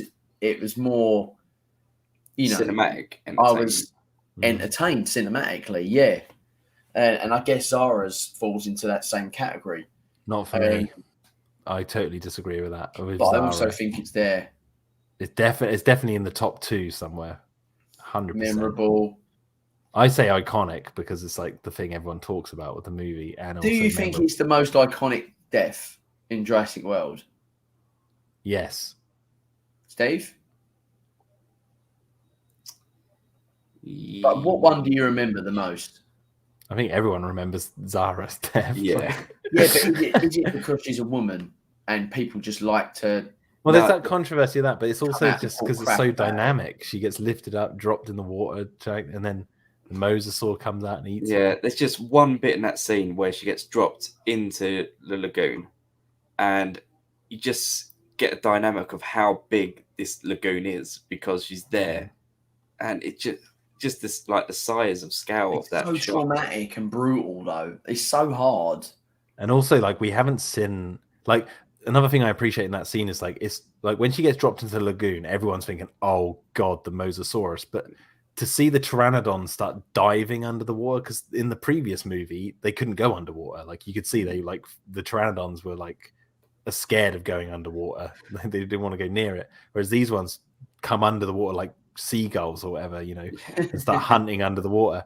And I also appreciate, actually, I don't know if I should say this, the opening of Dominion, like the 5 minutes that came out of Fast 9. Have you guys both seen that? I haven't seen it. I've seen it on a crappy copy. Not in IMAX. Steve, you've seen it? No. Then I will not say any more. But I'll say this, but I appreciate certain links to this scene and that. So, and it still angers me that I've not seen it, because I have a crappy copy if you want to watch it. Actually, it's not that crappy. It's actually pretty good quality. Yeah, I sat through over 2 hours of the worst film of my life in hopes of seeing this thing in IMAX. You should have seen our faces when we were saying that's the best video on the channel. It's so funny when you're like, we'll be back, and you're so excited, and then you cover the camera, and then when you bring it back, you're like, yeah, fuming. Just fuck this. I'm sorry. You don't know. I don't see Steve annoyed. Steve don't get annoyed very often, but he was fuming. He really went up to the guy and stood there with his little hat on. Yeah. Like, went up to the guy and was like, I'm not happy. Yeah, I want my money back. But yeah, I would stick Zara's death in iconic for me. Okay.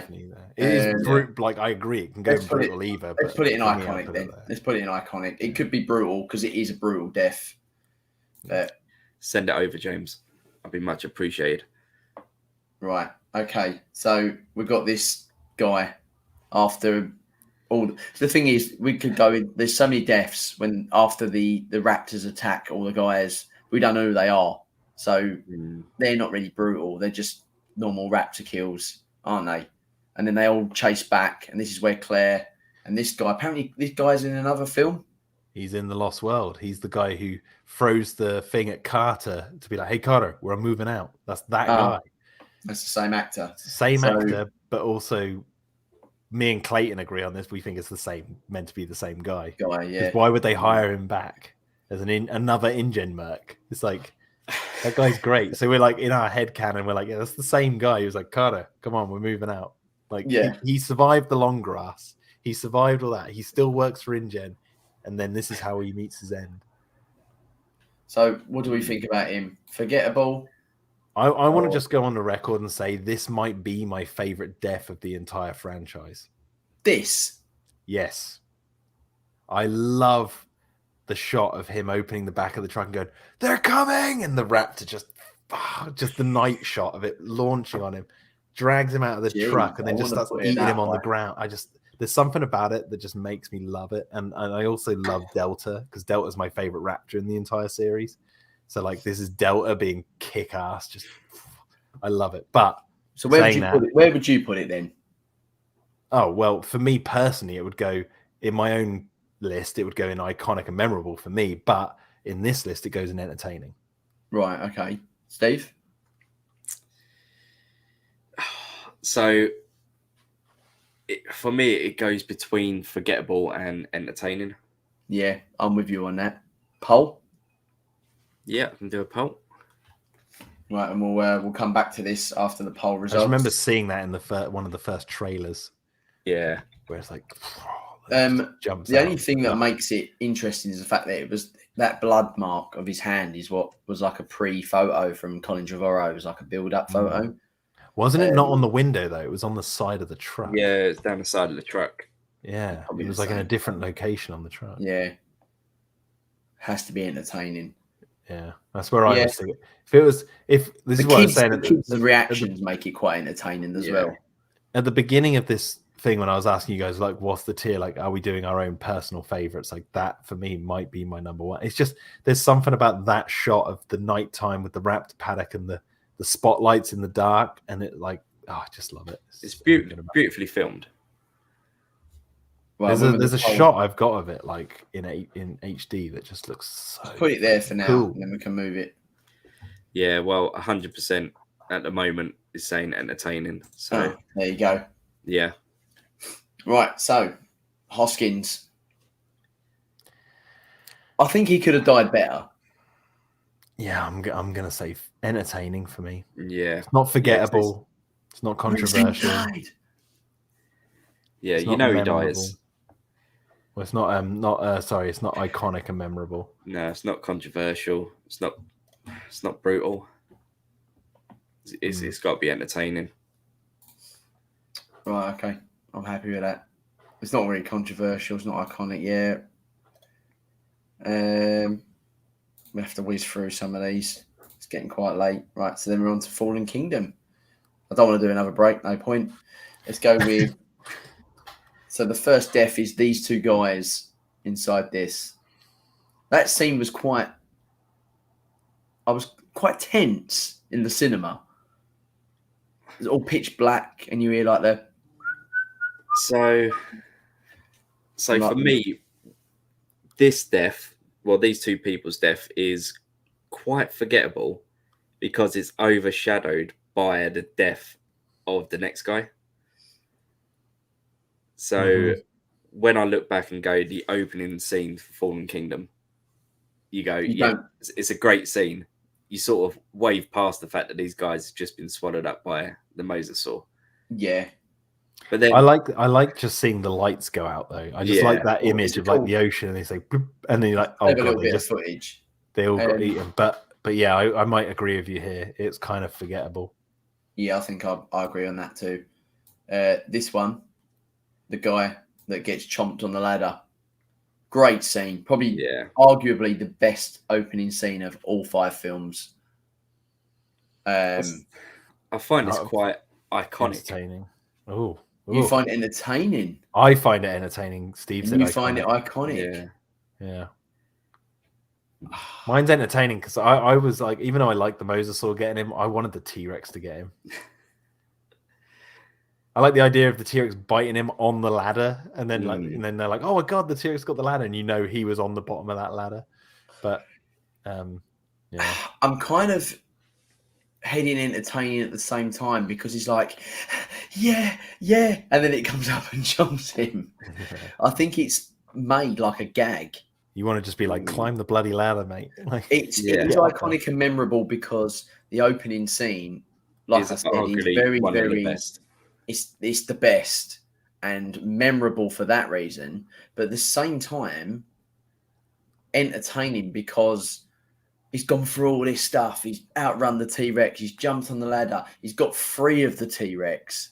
And then all of a sudden, they all think they're flying away. They've got him. He's free. And then the mosasaur jumps out and chomps him. And then the geezers are looking down at him like, oh. Yeah, but do you remember sitting in the cinema and, you know, he's getting chased by the T-Rex. He jumps onto the ladder and you think, all right, you know, he's safe. And then the T-Rex is shaking the ladder and you think, oh, no, he's going to get him.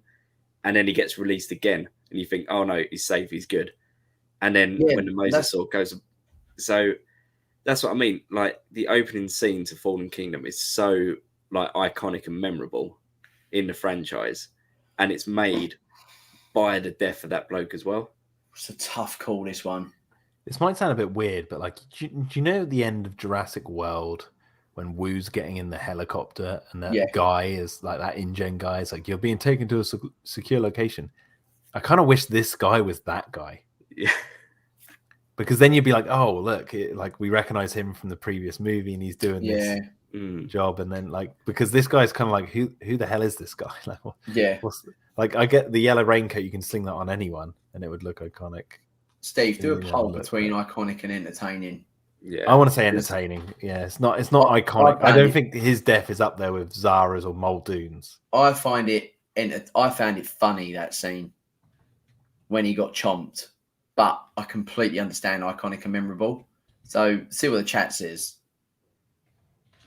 I like that you can see in our in our listings so far, we're very entertained by a lot of deaths, and then we've also got a lot of iconic and memorable ones, and then there's a lot of brutal ones as well. Okay, so here we are with this guy that breaks Chris Pratt's Owen's rules, I should say,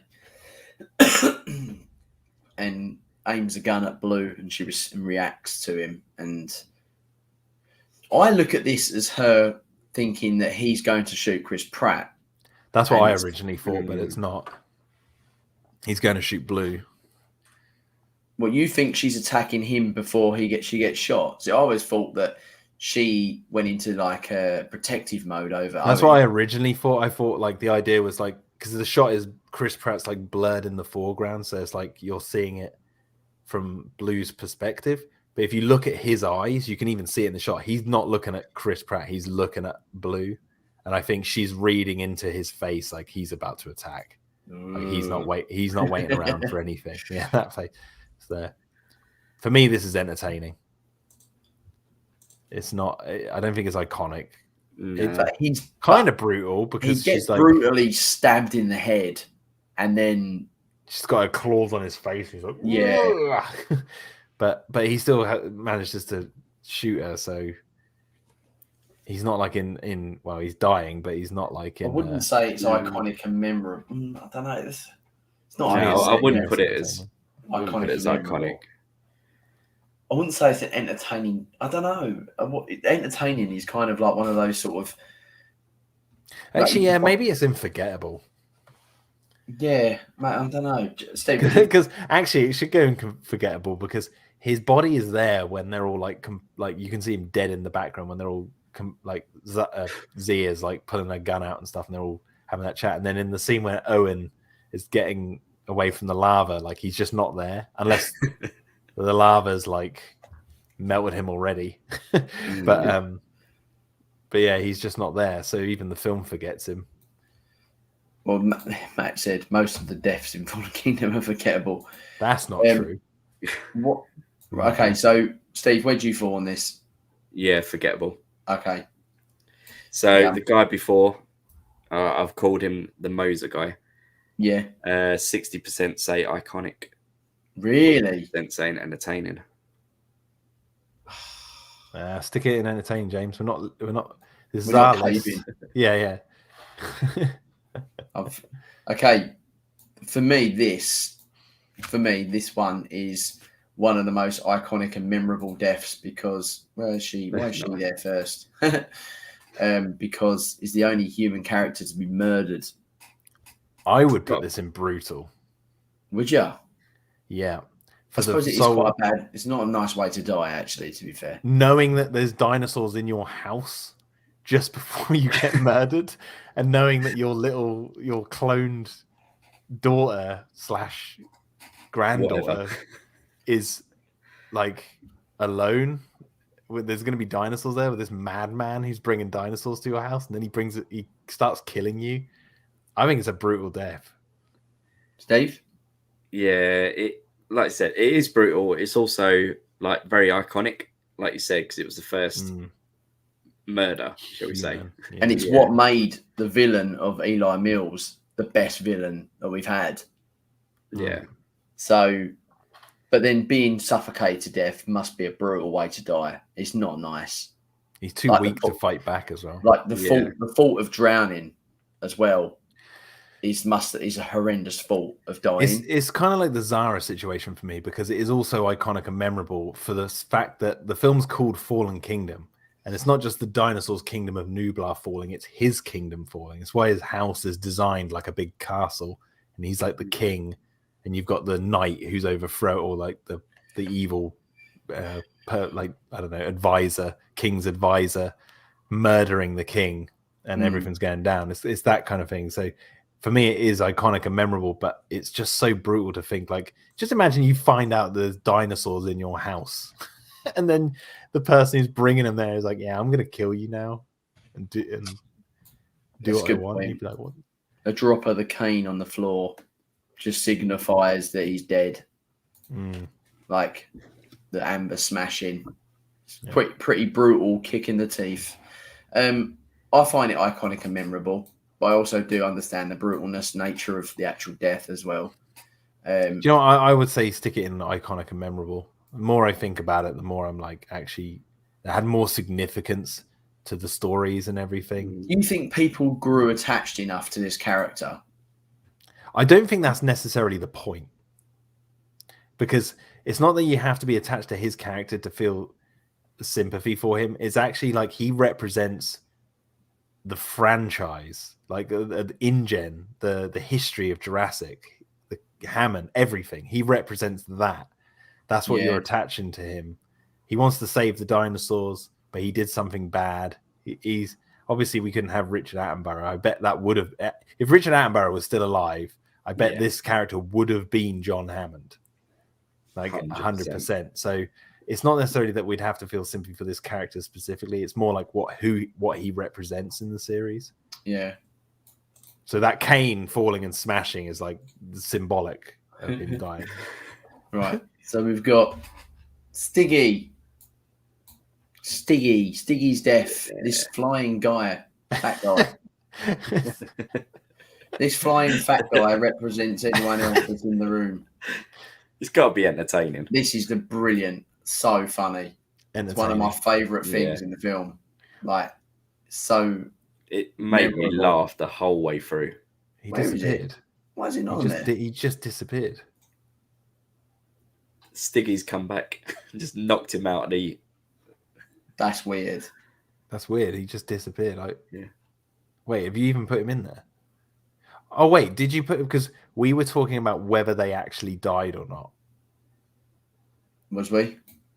Maybe. Yeah, we were saying like because there's no bodies in the room when we. Oh yeah. Oh yeah. So This was a discussion. We didn't count it in the end, but we wanted to bring it up as a discussion point to say like, right, okay, they would die later on from their injuries, but but the films don't confirm that. So should we just class this as a? Oh, should we class this as a scene, as an entertaining scene? Yeah. So the auction scene.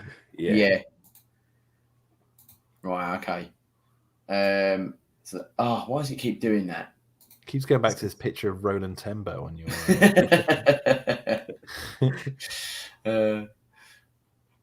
Right, let's go to the next scene. No, it's not that one, is it? It's got to be.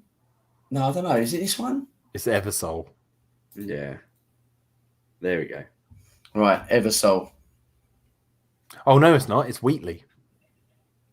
Yes, because he opens the cage. Okay, so Wheatley. There we go. So, what do we think of him? For me, 100% brutal.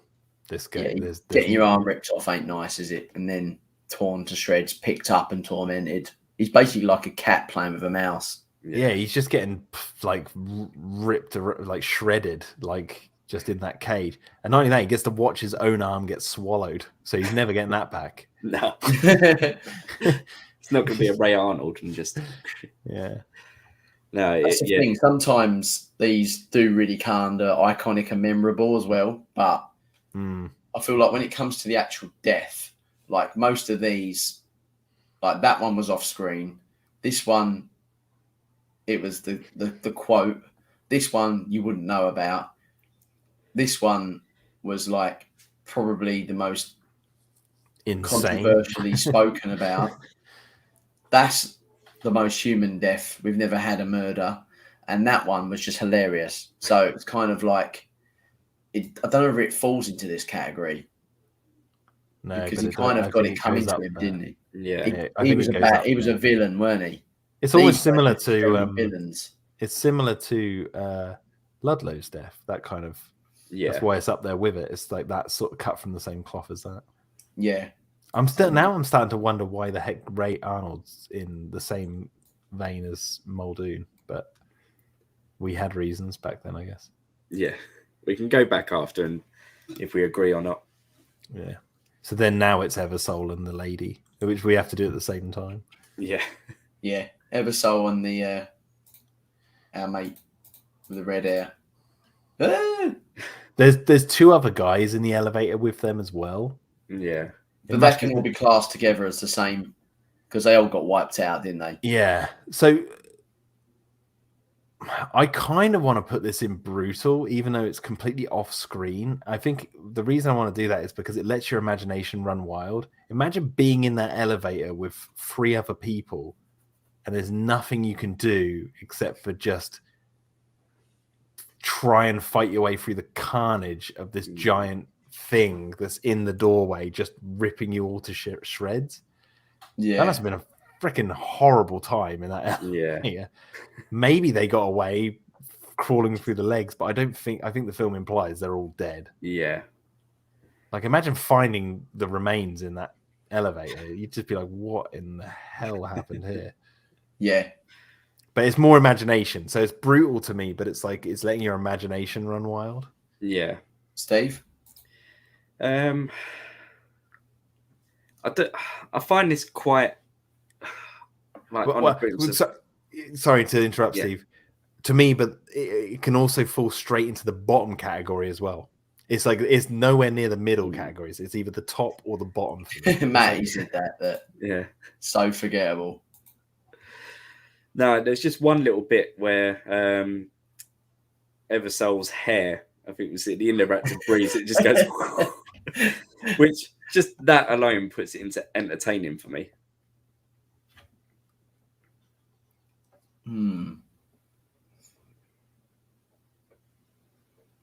This is a tough one. Right. For me, it's either top or bottom. Yeah, Top or bottom. Yeah, it's either brutal or forgettable. Yeah, it goes from one extreme to the other. This is Eversoul. Really, it's Eversoul's death and that lady. I'm kind of in between. I'm being a right wuss when it comes to decisions. So put it in the chat, and whatever goes, we'll go with. We'll put it forgettable for now. Eversoul forgettable, or because his character? I'd say that she's forgettable. He's more entertaining because you kind of want him to die, whereas her, she's just in the wrong place at the wrong time, and we just assume she's dead. With him, like he was so relieved that the lift shut, almost too arrogant and cocky about it, and then the tail whipped it open again. It's like, haha, unlucky. Do you know what I mean? Mm-hmm. So I guess I can kind of put them into two different categories, actually. For me, I don't know about you guys about that. Yeah, like I said, it's either forgettable. I actually agree with you on the way you've done those two there. But it's my imagination run wild thinking about what that elevator must have been like once the camera cut, and like imagine what's happening. It's like kind of imagining like what was happening to Nedry in the car. Like, it's that kind of thing. The more you think about it, the more you're like, ugh, that must have been horrible. But you don't see it, I guess, in the movie. So yeah, if we would have seen, if like they would have opened up the elevator after and you just saw complete carnage, then yeah, 100% brutal. But the fact you don't see anything at all. That is a really weird shot. It looks like a giant anaconda. Yeah. Okay, so the voting, they've put it as 60% say brutal. What? Yeah. What? That is not a brutal death. Sorry, not this one. It was for the elevator. Yeah, that's what I'm on about. Brutal. They're using their imaginations. They're like, but let's keep it how you've got it, because I kind of like that with Eversoul being entertaining and forgettable for the lady. Sorry, chat. I've got the button. I've got the mouse. Right. I find this death quite entertaining because it is just so quick. Out of nowhere. And then they just turn and instantly sprint and run. Yeah. I would actually put this in forgettable. Would you? Yeah, because for me, this scene is more about the reveal of Maisie being a clone. That's what's the most memorable thing about this scene, more than their deaths. These two, forgettable. Who are they? Just two random dudes. No one cared for them. Move on. All right, Chris, just for you. All right? Yeah. But I agree with you, Steve. I probably would have gone entertaining because it was just like, it completely like, that this whole intense moment, all of a sudden, wallop, they all get wiped out. Of nowhere. In the original trailer, it's one guy, but then it's two. But I think that's something to do with Iris's death. Yeah. So there we go. We've got the Zapper dude that after Wu gets knocked out by the you got Zapper one dude, and then the other dude comes in. I think this one gets attacked before this one comes in, and that's why he comes in, if I remember rightly. Mm-hmm. Where would you put their deaths? Entertaining for both of them for me. Because not only they get killed by Blue, they get blown up. Like seconds after that, it's just like Yeah. If you're not That's dead, really you entertaining. definitely are. I would say And look at this dude one- with like a taser against a raptor. Like, come on, dude. I Where's would say this dude's death isn't entertaining, but this dude's is because he tries to kill Blue and then gets tripped up by a towel and fires at the screen and then fires at the thing that makes the tank go. Like he was just he had an absolute mare. Comes in, tries to be like Billy Big Bollocks, then misses Blue by shooting Billy her, Big Bollocks. then gets whipped and like wiped out, and then Blue just absolutely massacres him. This dude, however, literally just gets taken out like a little bitch. Yeah, he does, but you do get to see Blue like throw him about on the floor and like chew on his shoulder, and he's like, like you do get to see her like really like toy with him on the floor, which I enjoyed. Right. Well, it's not forgettable. To me, it's entertaining. Blue kills two guys. That's Are we going to have enough room on this? Yeah, it does. It does expand. It goes down. Yeah. It's not. I wouldn't say it's iconic and memorable like in this league. It's definitely not controversial. It is entertaining, and it's also brutal. But compared to their deaths, I wouldn't say it's brutal. Hmm. No, I don't know. She does tear him apart a little bit, didn't she? Yeah, but it's not any worse than who else we got in there? This dude. Like Udesky's or... I'd say it's not any worse than that dude's, to be honest. Like what Blue does to him, but it's more entertaining than his death. Yeah, entertaining. Because it's like a fun moment of the movie. Like Blue's out, we've just had the whole Stiggy scene. Yeah, it was entertaining watching her kick ass. To be fair. Yeah, it's like shows Blue being kick ass. That guy season. No, I don't think he is the same guy. I'd be nice. I don't know. I don't think so. Anyway, he looks a bit slim. Like he looks different. He doesn't look like that guy anyway. Right. So then we've got to the last three, which is, in fact, I didn't include Battle at Big Rock credits, which I could have done with the Mosasaurus killing the surfer dudes, but I didn't do that. We've got the flying pteranodon picking up the guy and just for no apparent reason just decided to drop him on a car. I think forgettable. I think we're all probably going to agree on that. Yeah. Because it's just kind of like, whatever. Yeah. But the next one, for me, that personally, this, for me, is iconic for my own personal one. Really? This guy getting trampled. Do you know why? I think he's brutal. Go on. Because he's the first person to die from a herbivore in the movies. All of the others have died from carnivores or, piscivores if you go with pteranodons. But he's the first who gets killed by a herbivore on screen because they trample him to death. He gets stomped on by an apatosaurus or a triceratops. This dude. I love how everything else is blurry, but the head is perfectly in focus. Yeah. Right, this dude. See, he's Cooper's brother. Yeah. Yeah. He looks like shaved Cooper. He doesn't. The thing is, that would obviously otherwise be a forgettable death, but at the same time, it's like once you realize that's the first on-screen death from a herbivore, I think it kind of changes it. I think he's pretty brutal because imagine being trampled on constantly by herbivores for 10 seconds. Depends where they tread. I mean, one squish on the head and you're dead, aren't you? So, yeah, that's true. Yeah, and he does scream quite, his scream does get cut off quite quick. Mm. For me, it's entertaining, but in my own personal listing, I'd put it as iconic because it's whoa, the herbivores actually killed someone for once, which is something I've wanted to see for a while. A lot of people assume that InGen guys died in the Lost World when the herbivores and that all broke out, but they have the line in the movie where he's like, "My team's intact. I'm sorry about yours." Yeah. No, the only thing, all right, Mike, we spoke about you earlier down the bottom here. The only Mike Backer. Mike Backer. The only thing that's stopping me from probably putting this into iconic and memorable is the fact that we don't know who the guy is. Oh no, I don't want you to put it in. Yeah, no, iconic I'm memorable, just sort of going through my thought process. Yeah. Like, as much as the idea of the herbivore killing someone being iconic and memorable, because it's almost like the same as Lockwood being the only human being murdered. It's like, I guarantee for people that have only watched Fallen Kingdom once or twice, no one will remember. No one's going to remember this incident. No. Yeah. So it is quite forgettable, but his death is quite brutal. Like, who would want to be trampled on by a load of herbivores? So, but like you said, he's not going to go through a lot of pain. Like, the initial thing would be painful, but it's almost like being hit by a car at 50 miles an hour. The chances are you'd be killed instantly.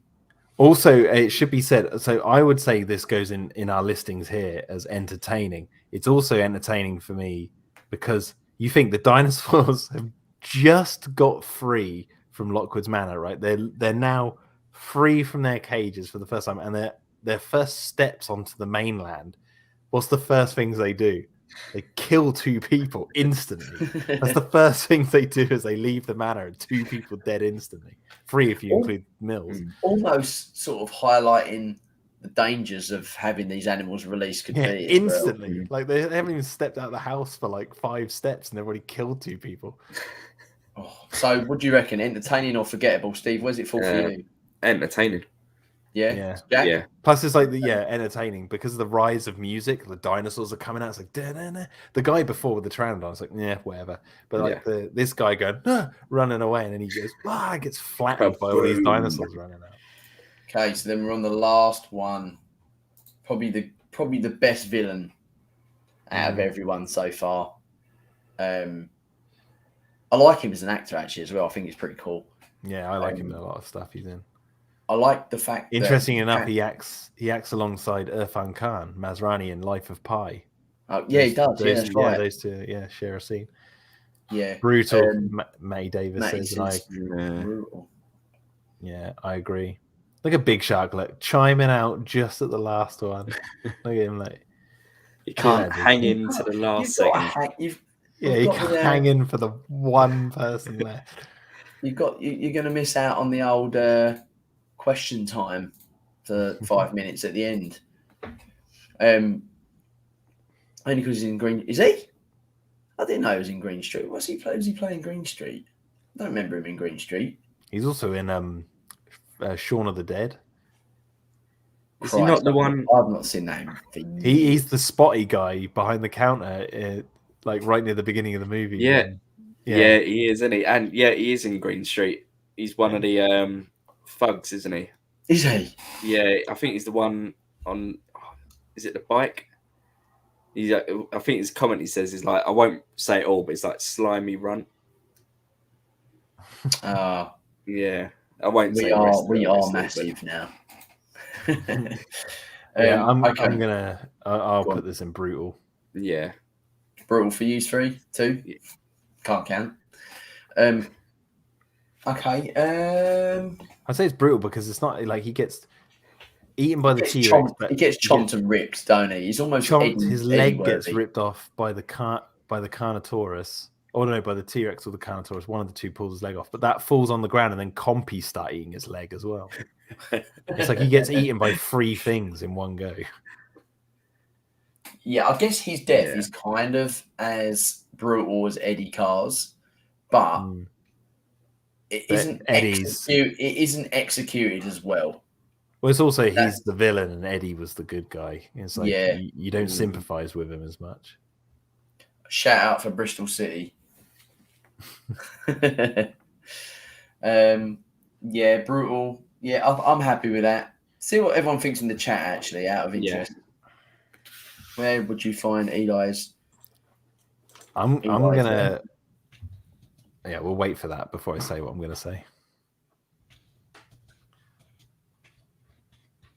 Be interesting to know everyone else's thoughts, guys. I want you to leave your thoughts in the comments, actually, down below in the after the live has finished. Like, if you've got what you think is your most, I'll tell you what, give one character for each of the categories: brutal, dash, then you give one death of each one. That'd be cool. Oh god. And Yeah, now we list it like out of the ones we've listed in brutal, which do you think is the most brutal out of those? oh, Most brutal. I would say I would rule Cooper out. I'd go Ken Wheatley for me, I think. Ken Wheatley's Out up of there, all but of them. also Oh, Ludlow. Ludlow, yeah, actually maybe Ludlow, number 1. But, nah, that can't be more. It's just because it's a baby eating him, and it's like, to me that feels more like, because it's got to learn to eat. Prolonged. Yeah, and it's like It's going to not be as strong. It's not going to be messy. It's just going to be a messy death. Horrible. Mm. Just chewing at I his would neck. say I would say Ken's is a bit more brutal than that because he gets played with by I don't know. Well, I want to. Have you got the results back from the poll? Before I was about to say something, but I don't want to open a can of worms. So Don't you mean Mike Thurm? My thoughts are snake. Not cake. Yeah. So I put to the poll is are you happy with the results that we've got? And 85% are happy. Oh, nice. Thanks, guys. Yeah. So there's one on here that I'm so like disappointed it's where it is, but go on in. Dieter. I just don't think Dieter's a controversial death. I think it is at least entertaining. I would put it as entertaining. But I would, if in my own list, I'd put it as brutal. It'd be up there with the other. I couldn't put it as brutal. I couldn't because I just think it's a stupid death. I just don't think it'd ever happen. I just think he'd just boot him. I just don't think it'd happen. So my disbelief I just can't put it in brutal. But if this was Hammond's death with the comedies, 100% brutal because it is explained. But the fact that we go into this film not knowing that their bites cause there's no foreshadow, is there? Anything that well there's not with the poison, but there is foreshadow with the little girl at the beginning of the film. You see how she they doesn't around die. her. Yeah. No, Like, but you can see how like if no one came to her rescue, she would have died. They would have just keep eating her. So they do foreshadow that because there's people who come to her rescue, but no one comes to Dieter's rescue. He's dying. True. And It's just the idea of like piranhas, like just the piranhas just eating him. I was going to say, Steve, can you how many options can you do on the poll? 4. Okay, let's rule out forgettable. Let's rule out 2 options on the poll. Leave the other 4, and then let everyone just choose and give it a little bit longer while we're doing question time. Because we're going to need to kind of wrap up, don't we? So sorry, what am I doing? So which death category would you put Dieter in? Okay. And then do brutal, iconic, memorable. Are there any you guys would want to change from this? None at the bottom.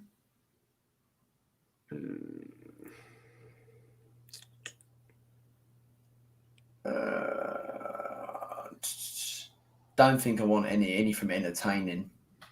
I could probably add a few to entertaining, but that's not. I could probably move. Yeah, Like Zara to brutal, maybe, because I wasn't affected, but I wanted her to die. She was anyway. Yeah, but it's more brutal than entertaining. Yeah, like you got to kind of think of if this category wasn't called memorable, where would Zara go? It'd probably be to them two, wouldn't it? And even then, it's like depends on how you look at it. It's brutal with terms of mentality, and what I mean, it's hard. I don't know whether I would change any really. I'd probably move Ray Arnold somewhere as well. But where? Like, where would he go? Because he's such a memorable, entertaining or forgettable. But he's an iconic character, though, isn't he? He's an iconic character, but his death. Yeah, his death's like, yeah. I still think it's slightly controversial. I think it's controversial after this, like us trying to place it Right. somewhere. Let's, It's let's put it there. Let's just to shut you up. Let's put it there, right? I think we're all set. What's I the think poll I'm say on happy. Dieter?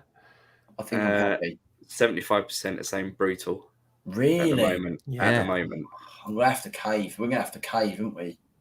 Mm. I don't want to because to me, I just think it's ridiculous. James, just imagine your daughter, like about 50 of your daughter just eating you slowly. Like that's basically what it would be like. To be fair, that'd be quite entertaining. He's got no teeth. Just Yeah. Yeah, nobody said it was controversial. It was 75% brutal and 25% entertaining. Okay, fair enough. Okay, all We'll right. let the chat. See, we'll let the Mike chat Farm give it. says off-screen deaths are not memorable, but Lockwood's, Masrani's, Mm. technically Muldoon's, Yeah, Muldoon was off screen. and Nedry. Nedry. The only one who's in that list who isn't on who's only on screen is Gennaro. That is true, actually. How weird is that? I'd love to see Mike Farm's listing. I know. He's got the I think ginger if hair Mike- lady in the. I think if in Mike the was list. on, if Mike was on though, that's like another person talking. We'll be like, we'll be here till 12 o'clock. Right, question time, guys. We've got 2 or 3 minutes of questions. If anyone's got one, we can quickly answer to any one of us three. Would be cool. Any Dominion things Jack can't talk about, so don't bother asking questions. Unless it's to do with the 5-minute opening thing, but even then, Steve hasn't seen it, so I still can't talk about it. So. Yeah. So do you want to do a 10-second break and then that'll give people time for questions? Definitely. Let's go for this cheesy intro.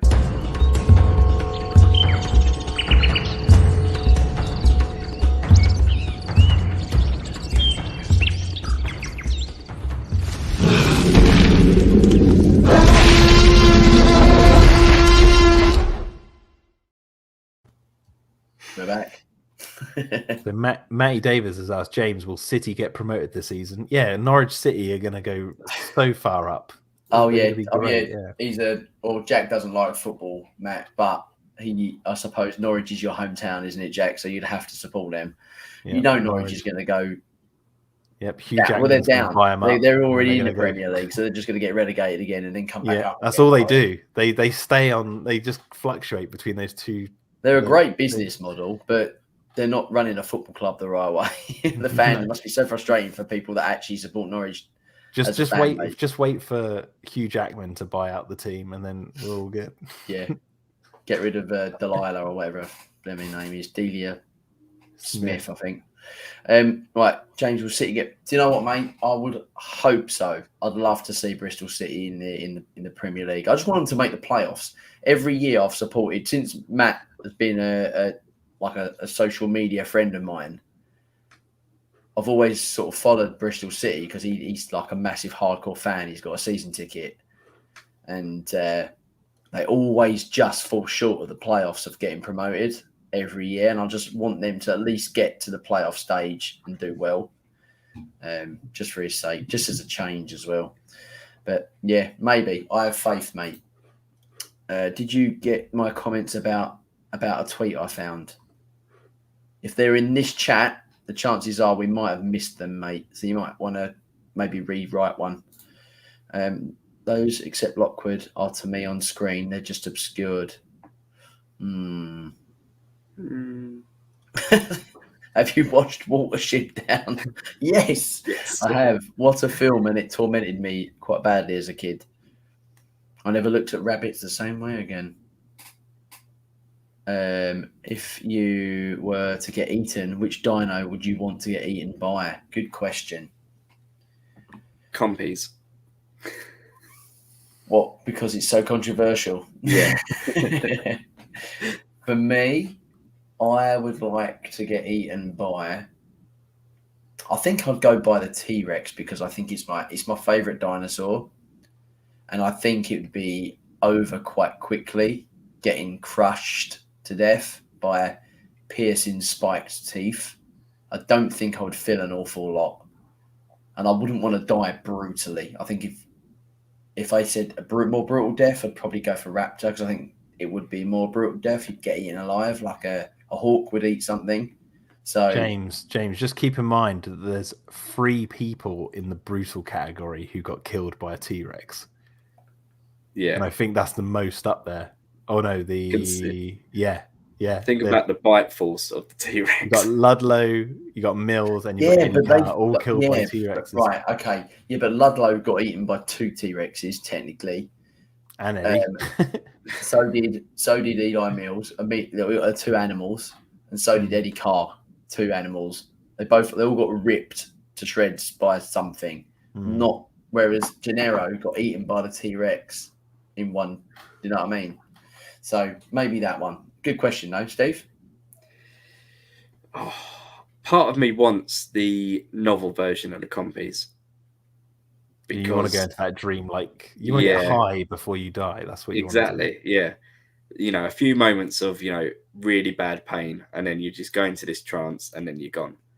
I think that'd like be your quite magic mushrooms or something. Yeah, but another part of me would be like wanting to be killed by something completely stupid that no one would ever think would kill a person. I've changed my mind. Sorry, I want to be gored by a Triceratops horns. That's gonna be a slow death. Like in the Jurassic Park game where the T-Rex chomps on the Triceratops at the same time as they get caught in the middle. When you mistime the button, and she gets gored and then chomped by the T-Rex at the same time. That's how I'd want to die on a film. Yeah, like that. There you go. Maybe like Gallimimus or something. Like I accidentally step out while they were running and get hit, or get kicked like an ostrich would. Yeah. To be fair, I can be that. Them things. They would be lethal. Cassowaries are like dangerous animals. They have the raptor claw. They have the sickle claw. Yeah. Jack? Indominus. Oh. Because that thing is so smart, I think it knows how to kill you quick. Like, really quick. Yeah, that's true. Every single death. I know there's 2 of them in the top category that are brutal. I think all the deaths are pretty brutal if you think about them. Every single one on this list is pretty brutal when you think about it. Except for maybe Ben Hildebrand, because he just dies from the fall. From a tree. From falling into a tree. But I think I'd go with Indominus because I feel like that thing's smart. It's just killing you for sports. It just get you out of the way. It's like, oh, you're dead, and it would just kill you as quickly as possible. I'd go with that. Oh, Claire starting prison. Jurassic World 3. They're on the run though, aren't they? So maybe she probably would get arrested if the police caught her. Look, I'm not going to say anything here to do with Dominion, but all I'll say is this. Arrested for what? What did Claire do that warrants being arrested at the beginning of Jurassic World 3? 0. Oh, Matty says, question for all 3. Name your favourite carnivore and herbivore. Mine is Parasaurolophus and Carcharodontosaurus. Mine is Parasaurolophus. And, the thing is, I've always loved the T-Rex because it's always been the most fossilized, most studied in the fossil record. So we know the most about that animal, more about its behavior, the actual size of it. You know what I mean? So we've got something we can actually really probably relate to the most out of every other species. So I would like to say that. But I love the Indominus Rex. I just love that animal. I think it's designed so well. I love its behavior. I love the fact that it camos. I love that it's got infrared vision. I just think it's just an absolute super animal. And it's probably that, and I love I don't know. This is hard. I'm a big fan of the Stiggy as well. I know what Steve's going to say. I don't even. Are we talking about, because he says Carcharodontosaurus, so is he sticking to the movies, or is he talking about favorite dinosaur ever? Good question. Ever. Yeah. Okay. So real life, I would say Parasaurolophus and the T-Rex. In the film, maybe the Stygimoloch as my favourite herbivore, and the Indominus Rex as my favourite carnivore. Ankylosaurus in both the film and real life. I'm still tied between the Rex and the Raptors. I'm going to have to go with the Raptors, I think, from Jurassic. What one? It's tied between Jurassic Park 3 or Jurassic World. Oh. Okay. Jack?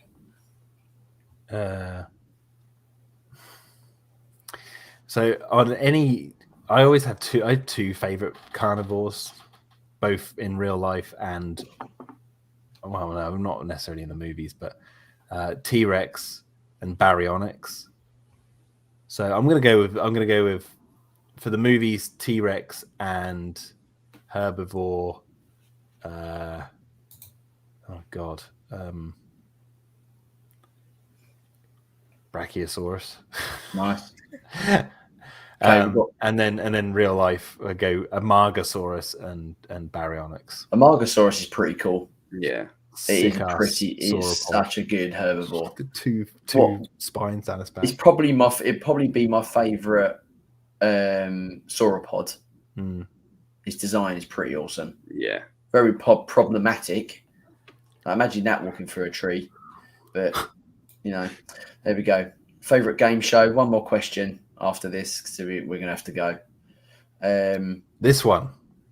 Favourite game show? Ranking the Jurassic World. Yeah. Okay. We'll do Takeshi's Castle. Chris is the last one. All right. My favourite game show was Jim Davison's Generation game. Really? That was good, actually. I used to Quivering love that. Blokes. Yeah. One of my favourite game shows was Gladiators. Oh, yeah. Have you rewatched that recently, James? Because I watched that. There's episodes on YouTube. It's so much fun to go back and watch. Yeah. I've actually how over the top Wolf was. I know, yeah, brilliant. I've actually nicked some of the game ideas for my school PE lessons. Especially the one where they have to I can't remember the name of it.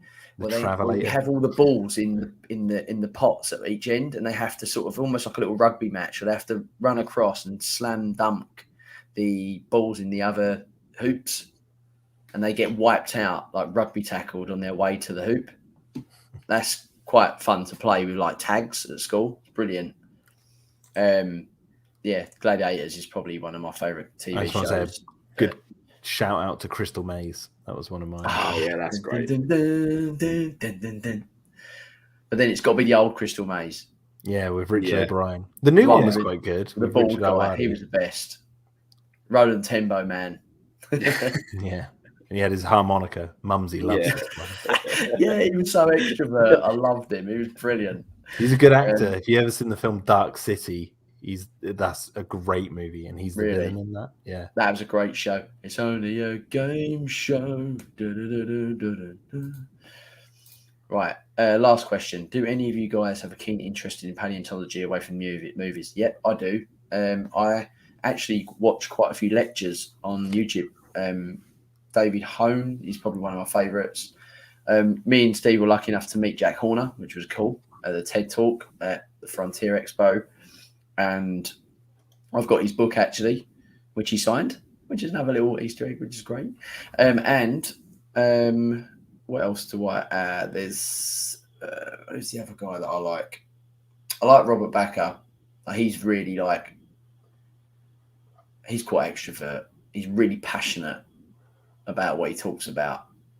And I've got an interest in it, but I don't read articles. I've got no interest. I say no interest. I have got a little interest, but if the articles are too big about new discoveries and stuff, I kind of just skim. But of course, you've got to be a dinosaur fan and love paleontology. Yeah, I do have an interest in it. I just don't have the time.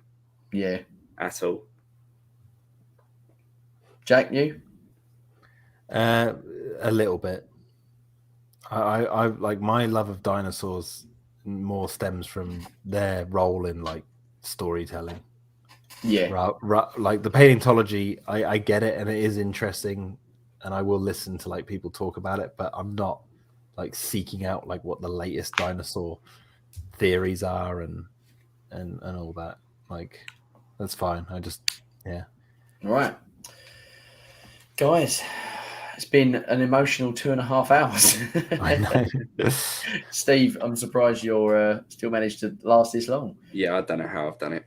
You've done well. I though, feel mate. like that lady with the red hair in the elevator. That's like, I'm looking at her face. That's how I feel right now.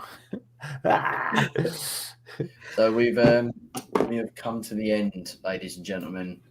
I've gone a bit bright. Look at that. So you can see all my whiskers. I seem really low. There we go. Yeah, Steve's like sat on the floor. Yeah, I'm just slouching now. He's slowly gone like down where he got tired. Jack, before we go, where can everyone find you if they don't know your channel? Here, just search There you go. this name right Terrordome3000. here. Terrordome3000 on YouTube. Creator of DDX. Yes, yeah, which is that's got some brutal deaths in it. I'll tell you that. Yeah, so check out Jack's channel and you'll see the cartoon TV show he's working on that he's made, which has got some great Jurassic nods in, fun, cool characters, and some decent artwork. So you see, you do lots of live streams. That's what you normally do, isn't it? Well, that's all I have time to do. Yeah, painting At the moment. next scene. I'd be making more episode. videos, but every Friday, 9 p.m. till 12. I'm going to do it again tomorrow. I'm streaming the creation of the series. So if you want to come along and watch it, do. And you know where you can find us. Thanks for watching. Steve, anything else to say? No, that's just one thing left to say. Life. We'll find a way. Bye. Bye-bye. Bye-bye. Give me every time.